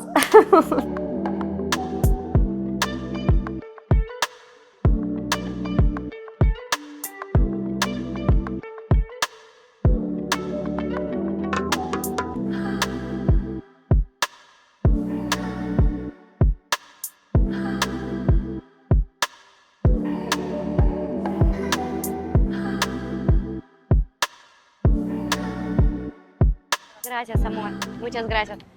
Sugar no necesita. No. Gracias. Я когда опаздываю, я ставлю длинный трек, и уже тогда могу там в туалет сходить, знаешь, припудриться, подготовиться, проанализировать все, сказать, мои ангелы со мной. А тут хаус-мьюзик, а тут даунтемпо, но с того года. А вот здесь даунтемпо с этого. Нету. Единственное, у которой нету своих штучек, ленточек. Давай, с этого года поставим с того. Потому что в этом месте я играю такой даунтемпо мьюзик. А рассказывай, вот ты сейчас вдеваешь эти, флешечки, потом ты будешь их между собой сводить? Да, буду сводить между собой флешечки и музычку. В этом и заключается работа диджея, да? Сводить две флешки, по сути. Смешно, конечно. Это очень стереотипно, что только в этом. Это только 5-я часть нашей работы. Это Константин, кстати. Это считается пони. Пони еще, да? Да, это маленькая лошадка. Ну, может быть, там бывают разные разновидности пони. Но вот Константин, у него проблемы с мухами. И чтобы мухи не лезли в глаза лошадкам, им такие вот ставят маски, одевают. Миллион. Я такой красавчик, такой красавчик. Кстати, лошадок кастрируют в основном, большинство. Они тогда становятся более спокойные. Но иногда Дион ведет себя, как будто он еще с яйцами. Жеребец. Это самая взрослая лошадка здесь на ферме. Она самая спокойная, самая катабельная. Но у нее проблемы с лапками уже. Ну, не лапками, а там были проблемы. Сейчас вылечили, доктор ее вылечил, ей кололи медицину, и чеснок давали. Чеснок для лошадей как антибиотик. Как ты, как представитель хиппи, относишься к тому, что остров немножко меняется? Он больше, вот как бы, он больше про деньги, про большую клубную жизнь, которая там, без которой сейчас уже остров не представить. Мне кажется, это не мешает одно другому, потому что сама Ибица, она как инь и янь. Тут есть как бы север и юг, и всегда так было. То есть были пираты и были фермеры. Вот как ты считаешь, вот эта коммерческая составляющая острова, насколько она сейчас начинает развиваться, преобладает, и насколько она портит вот именно ощущения от Ибицы? Ибица, конечно же, уже немножечко другая, и в нее приходят и какие-то глобальные вещи, но это неизбежно. И строятся уже и торговые центры здесь на Ибице, уже откроют 2 новых торговых центра. Раньше вообще ничего такого не было, были только маленькие магазинчики. Конечно, в какой-то степени это все это убивает локальный бизнес, но мы не можем этому противиться, противостоять, и я могу сказать, что, конечно же, все это нас кормит. Мы можем ругать этих туристов и их плохой вкус к музыке или к чему угодно, но это все кормит нас, тех, кто здесь живет. Да. И мы должны их благодарить, что из года в год они к нам приезжают, оставляют свои деньги, находят что-то для себя здесь, и мы создаем для них эту атмосферу, этот праздник, за которым они приезжают. Есть главный стереотип об Ибице, да? Я думаю, ты его знаешь, я его еще раз озвучу. Это то, что Ибица — это клубная ночная столица мира всегда, во все времена и так далее и тому подобное. Вот этот стереотип ты можешь развеять? Да. Согласна с этим все-таки или нет? Я с этим согласна. То есть здесь нету... То есть с понедельника по воскресенье круглосуточно ты можешь попасть везде на какой-то пати. То есть я даже до сих пор езжу и смотрю, ой, что это за клуб, а что это за ресторан. И бесконечная пати на виллах, и там миллионеры приезжают на прайвет-джетах. То есть на вилла-пати может быть миллионер, прилетевший на прайвет-джете, и хиппи, который живет где-то и они там обсуждают какую-то интересную запредельную тему. То есть здесь вообще стерты вот эти грани, да. И это очень классно. И здесь очень много людей с открытым open mind, открытый разум, все знакомятся. То есть вот это вот какое-то вот тусовочное такое настроение. И много клубной жизни.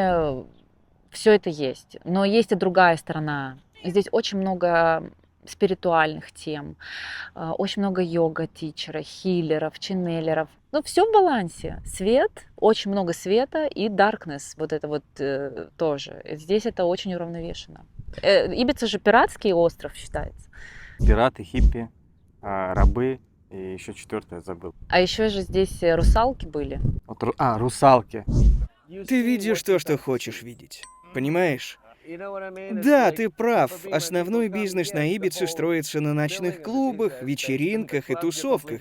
И именно с этим Ибица ассоциируется у большинства туристов. Но, с моей точки зрения, это всего лишь 3% от всей ее сути. Здесь можно отправиться в поход, исследовать север с остатками хиппи-культуры или просто насладиться энергией острова и ее бесконечными пляжами.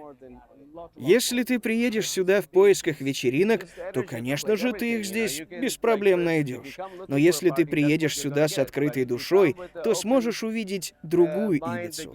Все зависит от твоего настроя. В мире есть устойчивый стереотип о том, что Ибица — это клубы и вечеринки. Конечно, клубы здесь огромные. У них большие бюджеты, и они могут позволить себе приглашать самых дорогих диджеев. Да, но для тебя Ибица — это совсем другое место. Скажу больше, я не был ни в одном из клубов на Ибице. Да ладно? Да? Что, и даже в Паче не был? Нет. Никогда. Вот это выдержка, блин. Ты знаешь, я так много тусил в своей жизни, особенно в Германии, что уже устал от всех этих вечеринок. Я никогда не была ни в Ушуае, ни в Хай. Ты никогда не была? Нет, мне не хочется. Ни разу за 2 года? Нет. Ни в Амнезии, нигде. Во-первых, я не люблю техно. А во-вторых, там слишком многолюдно. Негде танцевать. Люди рассказывают, что ты платишь 100 евро за вход, но стоишь зажатый в толпе и не можешь даже двинуться. Мы не любим эти клубы. Ни Амнезия, ни Пача, ни Space мы там вообще никогда не были, только один раз по работе. Терпеть не можем эти vibes. Почему? Ну, потому что не очень интересно тусоваться там, где туристы тусуются. В большой толпе смотреть им в спины. То есть тот человек, который живет здесь постоянно, ему вот вся вот эта туристическая составляющая, ему неинтересна, и он уже перерос это. Можно так сказать? Да, мы любим пустые пляжи, когда уезжают туристы, когда никого нету, и ты там один. Поэтому мы здесь остаемся на зиму. Когда цветут апельсины, поля белые, желтые, не знаю, как называется, гречиха. Все прекрасно, тихо, в цветочках. И никого на дорогах, никаких пробок. Зимой, когда заканчивается сезон, все места, в которых проводятся вечеринки, закрываются. Юг острова становится как город-призрак. Все вымирает. Раньше мы прыгали из сезона в сезон, например, из Гоа на Ибицу или Таиланд, Копанган. Потом это уже не хочется видеть этих туристов постоянно, хочется жить свою нормальную жизнь. Это уже как дом стал, уже не хочется никуда уезжать. Мне кажется, времена, когда на Ибице были нелегальные вечеринки на пляжах и под открытым небом, давно прошли и больше никогда не вернутся. Все больше и больше правил на Ибице. Это в продолжение к нашему разговору о коммерциализации Ибицы. Это одно из них новое. Ну как новое, оно уже несколько лет, но оно все строже и строже, что мы не можем играть на пляжах. То есть мы не можем делать громко музыку, мы не можем играть музыку после 12. На некоторых пляжах сейчас совсем запрещено играть музыку. И на той неделе здесь тоже была полиция, они поставили лимитеры на весь звук. Что такое лимитеры? Да, чтобы звук не поднимался больше 85-65 децибел. Это датчики какие-то? Да. Которые потом присылают сигнал им куда-то на путь? Да, в том числе. И они блокируют громкость твоего звука. Либо штраф, да, ты платишь? Либо большущий штраф, да, конечно. Поэтому сейчас все меньше и меньше вечеринок на пляже, реальных вечеринок. И все больше и больше они хотят, чтобы люди тусили в больших клубах и платили за это много денег. Это все же большой бизнес. Большой бизнес. Я играю в Sunset Ашраме, например, да, и там мы всегда танцуем после сансета. Здесь более спокойная обстановка, а там танцуем. Но раньше вечеринки в Ашраме были до 3-4 утра.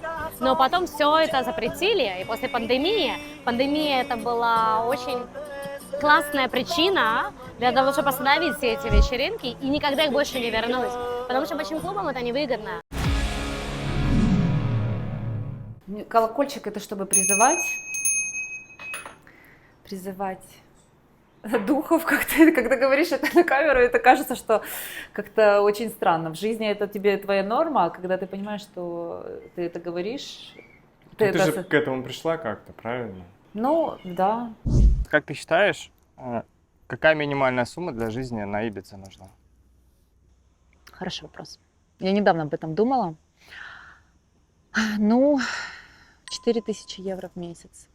Чтобы жить здесь в хороших, комфортных апартаментах, там, 1502 в месяц нужно, плюс школа дочери 600 евро в месяц, плюс машина, заправить машину, страховки, телефоны, и закупить еды, и там по мелочи чего-то там, шампунь, это уже выходит 4000 просто на такую базу. Это на семью с одним ребенком. Да. Я думаю, если вам повезло с арендой жилья, то в низкий сезон здесь можно прожить на 1200 евро в месяц. Это включая жилье, автомобиль, еду, интернет. А в высокий сезон это минимум 1500 евро. Ну, я не знаю, мне кажется, вот и на минимальную, если взять там, и ты что-то снимаешь, да? Обязательно снимаешь. Да, обязательно. Ты что-то снимаешь, просто какую-то комнатку в доме, Да. даже не свои апартаменты. Ну, я не знаю, 2000 минимум. 2000 минимум. Ну, мне кажется, да. Но как? А с учетом того, что у тебя сейчас есть жилье, сколько у тебя минимально, как ты думаешь, входит? Для тебя сколько сейчас нужно? Но мне нужно минимум 3000 минимум. Ну, без учета. Вот, Без учета жилья. Да. Ну, 3. 3 в сезон? Я хочу пока сейчас выйти на 3, при этом, что я живу не одна. Ну, учитывая... Ты про Флориан еще говоришь? Да, про Флориан. У вас совокупный доход? У вас общая копилка или это каждый сам за себя? Ну, нет, сейчас мы живем все-таки как пара. В этом, да. То есть тут, конечно, есть момент, что очень многие европейские мужчины, они не считают... Типа я это я, Да, ты это ты. 50 на 50. И в этом плане даже... У тебя был такой опыт? Ну, нет. Ну, у меня был другой опыт, но я с такими не вожусь просто. Я стараюсь в такие истории глубоко не залазить. Это сразу можно понять. В Испании так складывается, что расходы ребенка делятся 50 на 50 на мужчину и на женщину. Так. Но почему, если женщина зарабатывает, допустим, 1,5, а мужчина 3, они все равно платят 50-50 за ребенка? Почему это не пропорция, грубо? Да, это должна быть пропорция. Вот тут Испания, не доменеджерила. То есть 3000 евро – это тот минимум, который должен быть для более-менее комфортного существования здесь. Да, да. Как далеко ты от этой суммы сейчас? Ну, процентов на 50 еще. Если не платить за жилье, не иметь машину и жить скромно, то можно уложиться в 800-1000 евро в месяц. А если постараться, то и меньше. Но если платить за жилье, то смело можно умножать эту сумму на 2. Но вам, я так понимаю, очень облегчает жизнь именно то, что вы живете сейчас здесь. Это облегчает со стороны бюджета, но то есть я не могу работать на официальной работе с каким-то графиком 8 часов в день, живя здесь на ферме, потому что ты не знаешь, ты приедешь вечером, будет ли у тебя вода, не будет, сможешь ты постирать вещи, не сможешь, это может быть поломано, это может быть забито, это может быть еще что-то. Так, сори, тут немножко это жизнь, да, и тут есть уже чистые носки, я их еще не успела подкладывать в шкаф. Был процесс уборки. А как стираетесь? А стираться надо брать, вот у нас есть свои моющие средства. Беру грязные вещи в этой сумке с моющими средствами вот так на плечо и иду туда. Иду туда, минут 10 иду, и там стиральная машинка. И там все стираю. То есть не вручную? Нет, не вручную. Но сейчас у нас поломалась вторая стиральная машинка, только одна стиральная машинка на всю ферму. Тут, не знаю, человек 10-15 живет. Я воспринимаю эту жизнь просто как прикольный временный опыт. Я себя чувствую здесь больше как у меня затянувшиеся каникулы. Вот вся эта Ибица, она для меня как затянувшиеся каникулы. Био, так, тут, наверное, будет плохо набирать, но мы попробуем.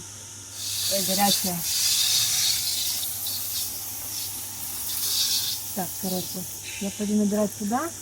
О, холодненькая, класс. О, уже теплая пошла. Вау. Вся вода теплая, потому что очень тепло. Сейчас, может, стечет. Я просто набираю воду, потому что в нашем караване сейчас закончилась вода. И надо набирать полный танк. Я вообще, честно говоря, в этом всем дилетант. Городской житель.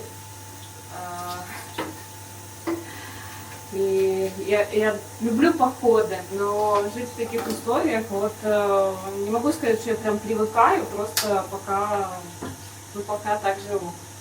Там, где воду бытовую собрал. Вот это мы там купаемся. Такой достаточно открытый, поэтому в основном мы это делаем по ночам. Ты нашел здесь что-то, что тебе полюбилось? Да, я нашел Марину. О, so sweet, so sweet. Это твои первые отношения здесь, на острове? Да, настоящее да. Милый, я принесла тебе воды.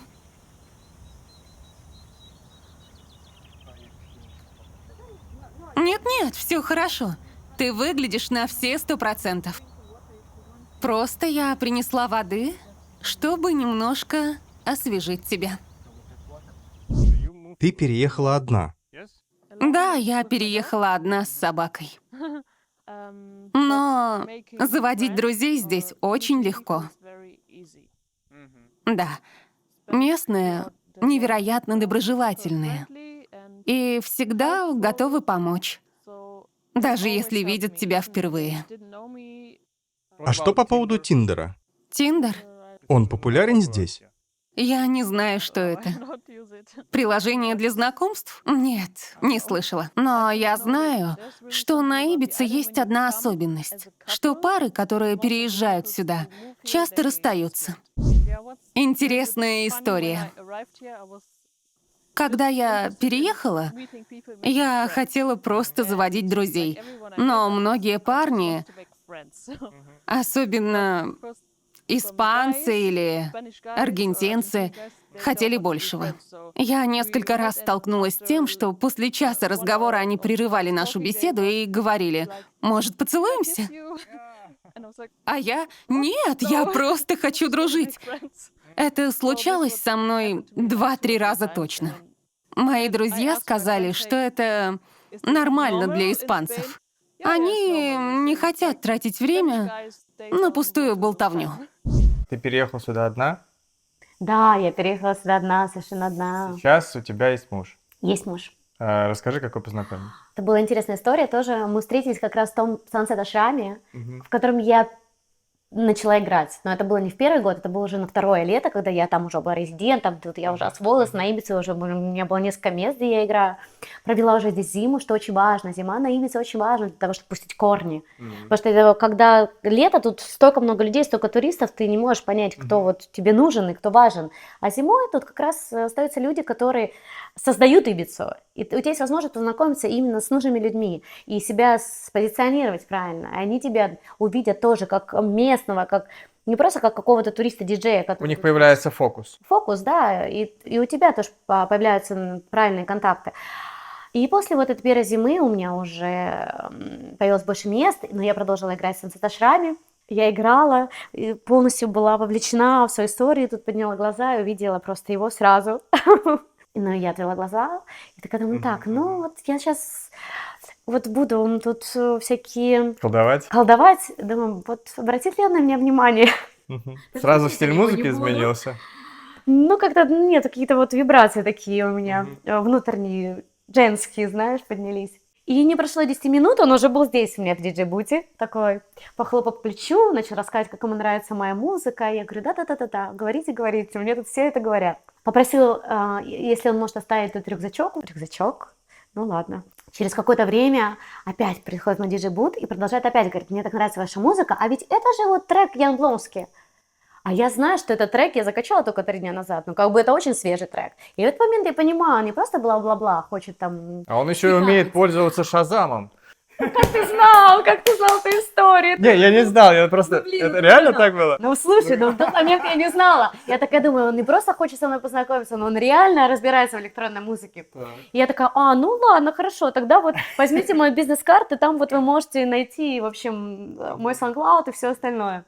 И дала ему эту бизнес-карту. Ну и все, и на следующий день он мне уже что-то написал, причем написал WhatsApp. WhatsApp я тебе не давала, это был бизнес-карт, чтобы ты только музыку слышал мою, да. Но он мне все-таки написал, но он настолько деликатно, интеллигентно и красиво, Что я ему ответила сначала, так достаточно холодно, что да, спасибо за ваш фидбэк, но он продолжил. Вот обычно же как, если ты диджей, у тебя берут контакт, и что, тебе пишут на следующий день: о, приезжай к нам поиграть, на нашу виллу, у нас тут был клаун. И все что-то хотят тебе как-то вот поиспользовать, а он нет. Говорит, может быть, ты голодная, может быть, тебя там позвать в одно мое любимое место. А ты знаешь, чем отличается паэлья валенсианская от обычной испанской? Да, фламенко ты любишь, а хочешь, пойдем вместе на самого известного артиста фламенко во всей Испании. Он приезжает выступать через 3 дня, Сигалов.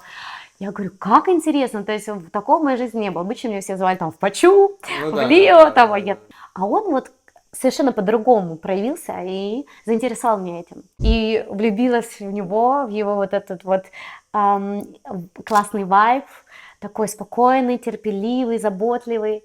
И через год он сделал мне предложение, вот. Но потом он все-таки мне сказал, что этот трек он зашазамил. Да. Слушай, какой молодец. Да. А он местный?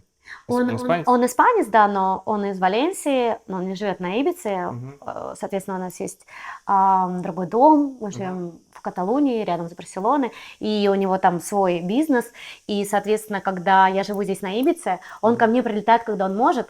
Чем он занимается вкратце? У него своя компания, они производят мотобайки для профессионального спорта, для категорий, которые премото, мотофри, это которые до MotoGP. То есть они более маленькие для примерно от 10 до там, 16 лет. Вот для этой категории райдеров. А это твоя официальная деятельность? Ты трудоустроена или это все левые какие-то деньги? Не-не-не, конечно, как лево. Налево я не смогла бы работать везде и всюду. Это поначалу, когда я только приехала на Ибицу, там еще как-то я получала в конвертах денежки, ну и тем более тогда было попроще. Сейчас этим вообще очень строго, уже никто давно не платит кэш, ну кроме private party, и то не все. Вот. Это моя официальная деятельность, я устроена как через компанию мужа, но я могу открыть и свою, но так как у моего мужа есть компания, то есть я устроена через его компанию, и я делаю инвойсы, конечно же, каждый месяц для всех этих заведений, где я играю, а потом с общей прибыли компания мужа платит налог тоже. Какой налог здесь? 21% с прибыли, ну как бы тоже все зависит от прибыли. Можешь вкратце рассказать, чем занимается муж?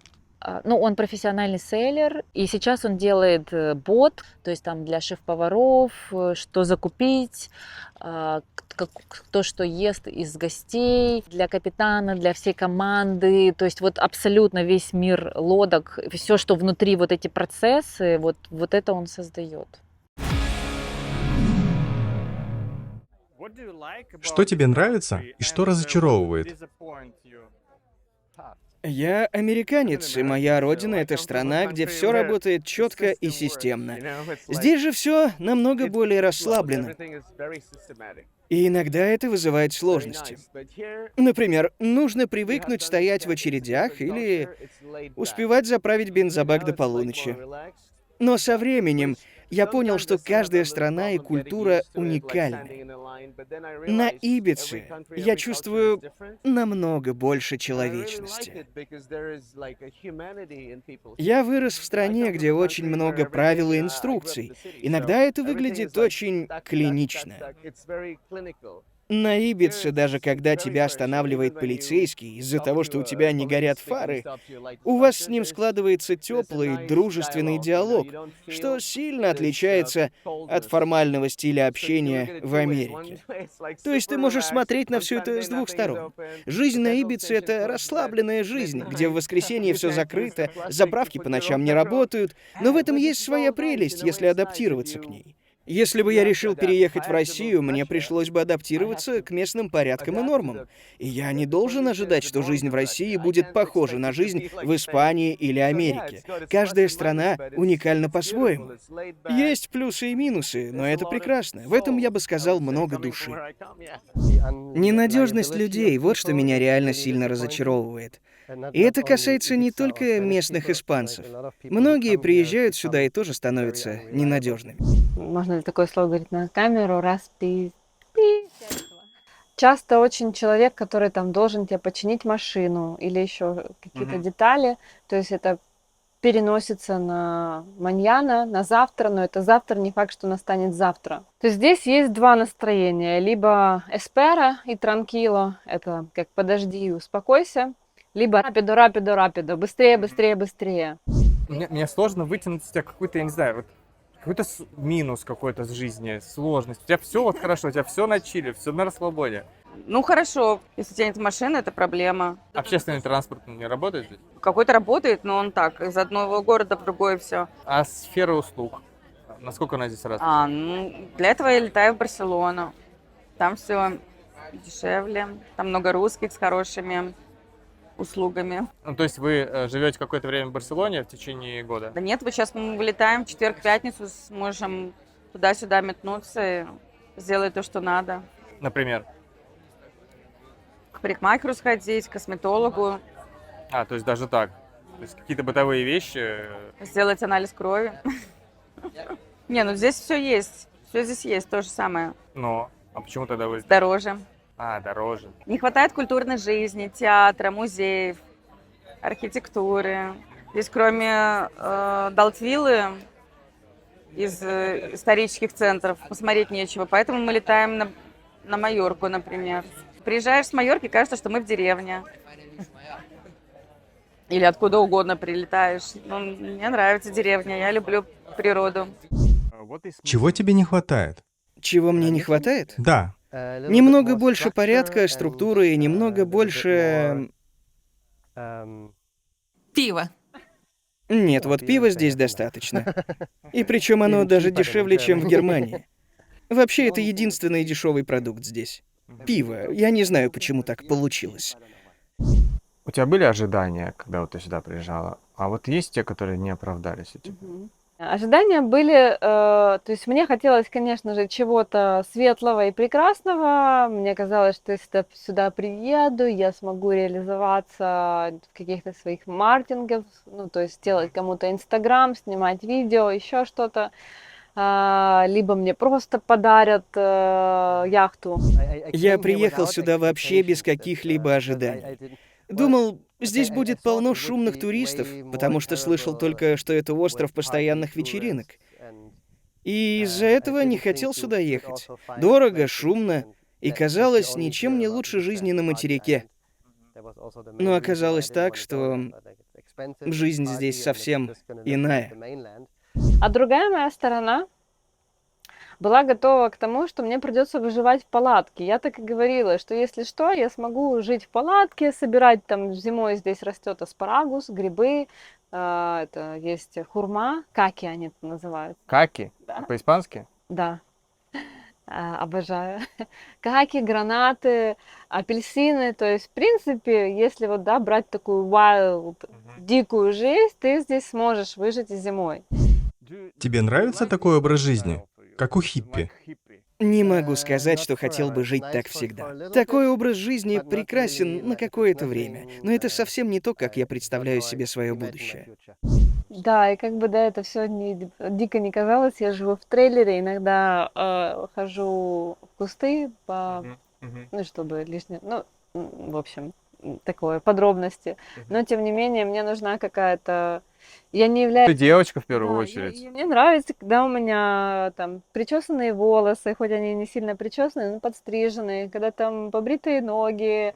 То есть я не сильно дикий человек, хотя я могу, ну, то есть тут противоречие, да, с одной стороны, вот она дикая жизнь, а с другой стороны ты адаптируешься, то есть я за симбиоз.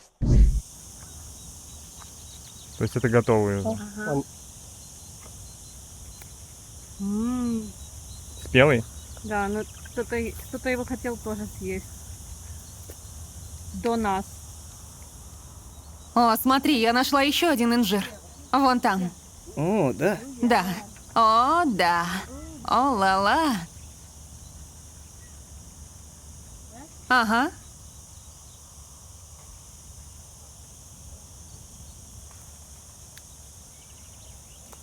Вон те два уже завтра доспеют.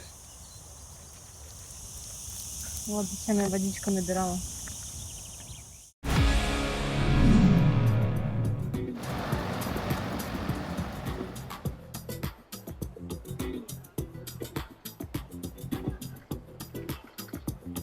Вот это что за блины? Это как Ну вот раньше сводили пластинки? Да, это как пластинки, по сути, ты подгоняешь, да, ритм одного трека к другому, чтобы все совпало и было красиво.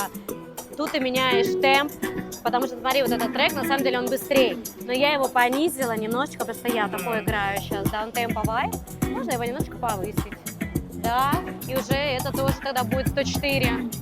А, Это то есть ты тоже до выстраиваешь 104. здесь Да, циферки одинаково, а потом уже их подгоняю, чтобы все звучало шикарненько. Какую кнопку ты нажимаешь чаще всего? Play. Зачем? Чтобы играла. Ну, ты на один раз включила и все. Ну да, нет, ну как, ты же подожди, прослушиваешь, да, прослушаешь, выбираешь, селекшн делаешь сначала трека, постоянно его прослушиваешь здесь. Один подошел, второй не подошел. Не только же ритм должен подойти, но я еще по тональности их свожу красиво, чтобы подошло. Я всегда удивлялся, как диджей может и прослушивать, и играть одновременно. А еще много всего можем делать, что говорить с пьяными людьми. Совет тем, кто хочет стать диджеем. Но самое главное — это развивать свой вкус музыкальный и найти вот какую-то уникальность. Как ты нашла? Вот я все еще обтесываю немножечко. Продолжаю вкладываться в этот серчинг бесконечный. Я отслушиваю 1000-2000 треков, только новых, каждую неделю. Вот в 7 жанрах, в которых я играю в основном. На тебя многие сейчас, кто хочет начать свое дело или там переехать, на тебя смотрят как на некого гуру, мне кажется. Потому что у тебя уже огромный багаж, огромный опыт. Вот какой совет ты можешь дать людям, которые хотят свое дело начать? Делать это с любовью. Надо же любить свое дело. И, может, поэтому оно и приносит успех. Найти свое дело, наверное, самое сложное. Можно сказать, что ты нашла свое дело? Да. Самое главное, что нашла с мужем. Поэтому нам вдвоем легче это все делать. И мы вместе растем, творим. Какой совет ты могла бы дать тем, кто хочет переехать на Ибицу? Доверьтесь процессу и не форсируйте события. Не нужно бояться и пытаться все контролировать. Здесь нужно расслабиться и плыть по течению. Старайтесь как можно более тесно связать себя с островом. Остров, как правило, принимает и оказывает поддержку, но может и вышвырнуть вон. Я действительно горжусь собой за то, что решилась на этот шаг. Несмотря на свою застенчивость, я приехала сюда одна, без семьи, без друзей, без какой-либо поддержки. Теперь, когда я ненадолго уезжаю с острова и возвращаюсь, я всегда плачу, потому что чувствую, что вернулась домой. Ты хочешь остаться здесь или хотела бы переехать в другую страну, в другое место? Я бы хотела максимально долго остаться на Ибице, и наша хозяйка наших апартаментов, она сказала, что пока я жива, я вами очень довольна, вы можете оставаться здесь сколько угодно. Ты не хочешь дочку свозить в Россию? Хочу. Вот мы как раз на следующей неделе едем в Россию. Я в России... Дочка едет тоже? Да, я не была в России 6 лет. Это очень долгое время, которое я не была. И я с нетерпением жду, чтобы моя семья увидела дочку. Ну и муж тоже едет? Муж работает. У него сейчас как раз-таки на финальной стадии проект. А он хочет в Россию? Он был в России. Он был в России? Да. Он ездил в Россию, в Ростов-на-Дону, спрашивать моей руки у родителей. Знакомиться с родителями? Да, то есть это был такой очень красивый жест, когда он приехал в Ростов-на-Дону. И мы поехали в какой-то монастырь красивый, показать церковь, и рядом с Ростовом там есть классное место. И там он такой при моих родителях: я хочу попросить руки вашей дочери. Хотя и так уже, в принципе, все знали, что мы женимся, но это было очень приятно. Касательно планов на будущее, ты бы хотел остаться здесь или попробовать пожить в другой стране? Не знаю, пока нет понимания. Сейчас мне хорошо здесь, но в мире еще так много прекрасных мест. Посмотрим, какие возможности у меня появятся со временем. Ну, честно говоря, я не уверена, что я буду жить здесь всю жизнь. Достаточно часто посещает идея, что вообще Ибица — это не мое. Потому что это очень высокие цены, это как бы... Не знаю, у меня нет пока еще базового комфорта, который бы мне хотелось получить и иметь, и когда я приезжаю в Германию, во многом мне более комфортно. Но мне не хватает моря, поскольку я как бы вот из Крыма, да, я вот русалка. Я уже говорила, Ибица — это остров там хиппи, пиратов, русалок, рабов. Сейчас мы ищем более просторное и комфортное жилье. Это основная цель в данный момент. Вдвоем тут тесно. Здесь некомфортно? Да, тут тесновато. Особенно если холодно или дождливо, и приходится все время находиться внутри. Тут очень тесно. Да, сложно себе представить вечную жизнь в таких условиях. Конечно, мы не планировали жить в фургоне вечно.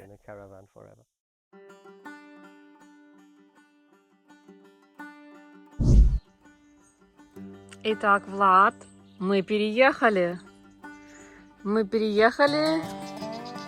Уху! Очень забавно, что тут такая табличка по-польски «Не влазать». Не влезать. И вот наш домик. Это контейнер. Контейнер, в котором очень много вещей. У нас пока нет шкафа. Прекрасная уютная кухня с вытяжкой. Здесь я уже готовлю свои заготовочки разные. Наша люксовая душевая кабинка. Все максимально удобно. И это наша спаленка. Ну, шкаф есть, но очень маленький. Еще одна дверь. Вот с таким вот видом. Цветочки. Выглядит это вот так. Та-дам!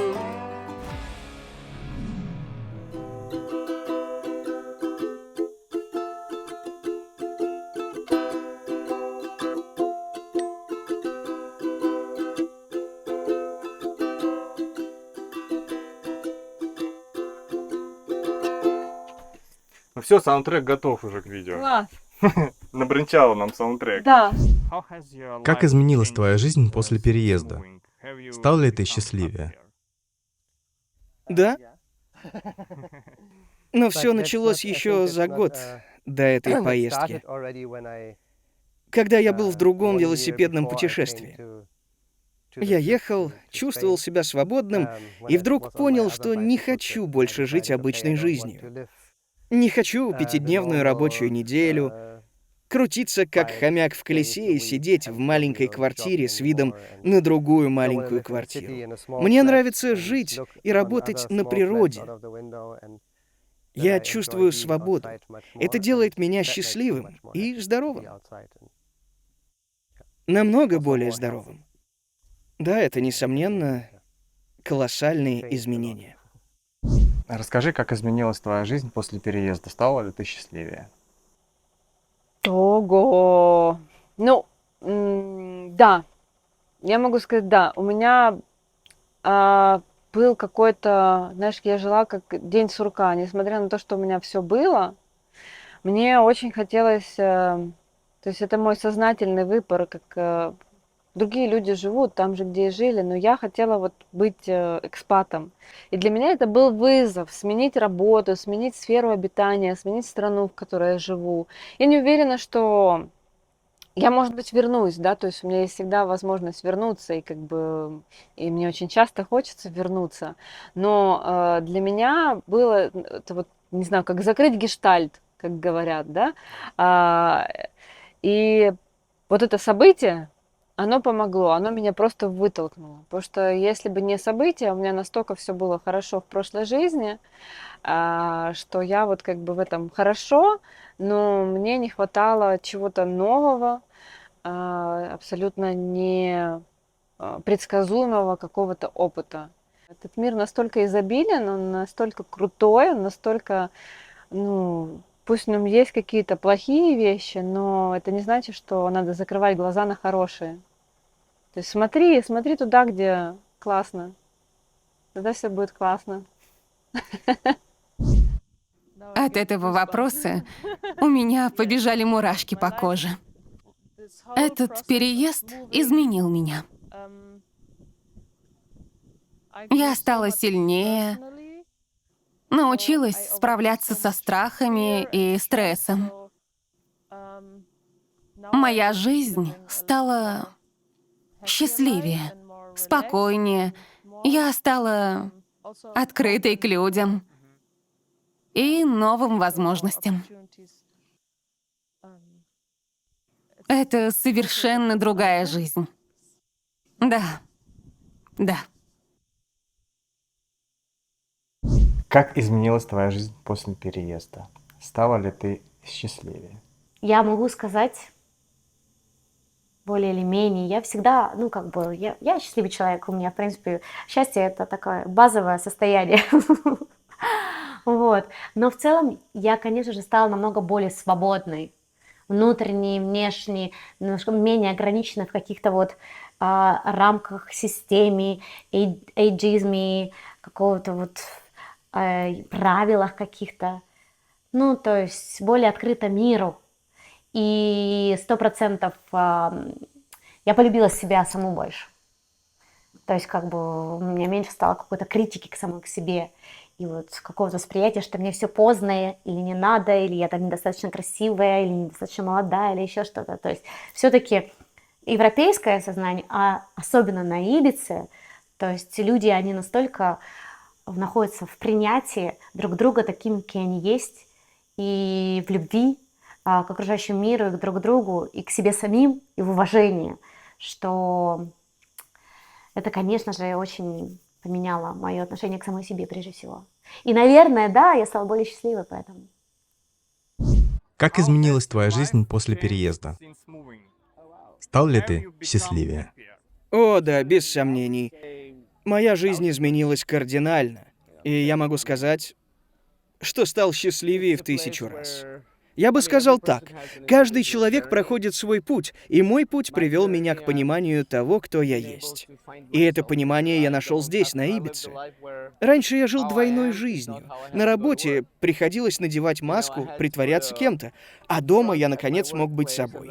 Теперь все иначе. Моя работа и личная жизнь стали единым целым, и я чувствую себя абсолютно гармонично. Это удивительно. Я просто влюблен в эту новую реальность, и лучше я представить себе не могу. Как изменилась твоя жизнь после переезда? Стала ли ты счастливее? Конечно. Живу на магическом острове. Счастливые люди вокруг. Ты таких нигде не увидишь. Я даже не хочу завтра в Барселону лететь. Другая атмосфера города. Мне нравится природа. Я не представляю себя больше нигде, как здесь. Даже на Капанган не хочу возвращаться. На зиму хочу, но жить на маленьком острове мне здесь очень нравится. Ты понимаешь, почему. Я понимаю. Я очень хочу, чтобы зрители тоже это поняли. Первый полноценный алтарь.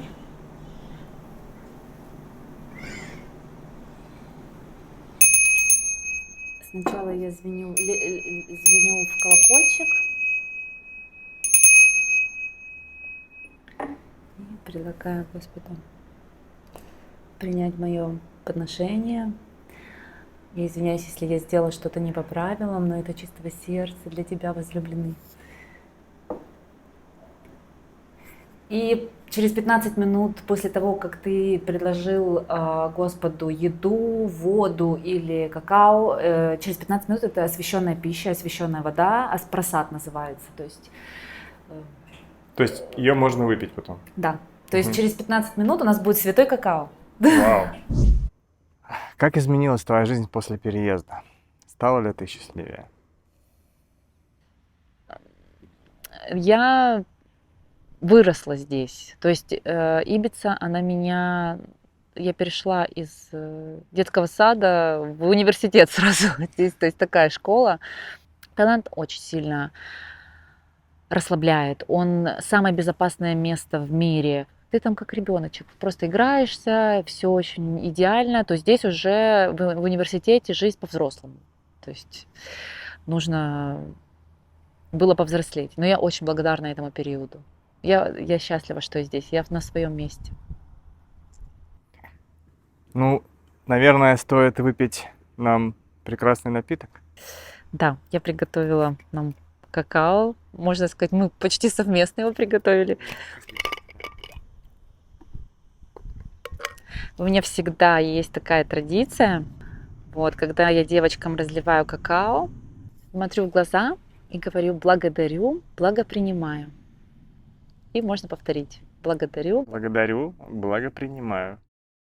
Вспомни себя маленькой девочкой в детстве. О чем ты мечтала? Я всегда мечтала быть артисткой. На сцене создавать радость, вдохновение для людей. Это всегда было моим желанием. То есть можно сказать, что твоя мечта сбылась? Я могу сказать так, да. Я здесь, я артистка, я полностью в своей миссии. Вдохновляю людей, создаю радость, делюсь своей энергией.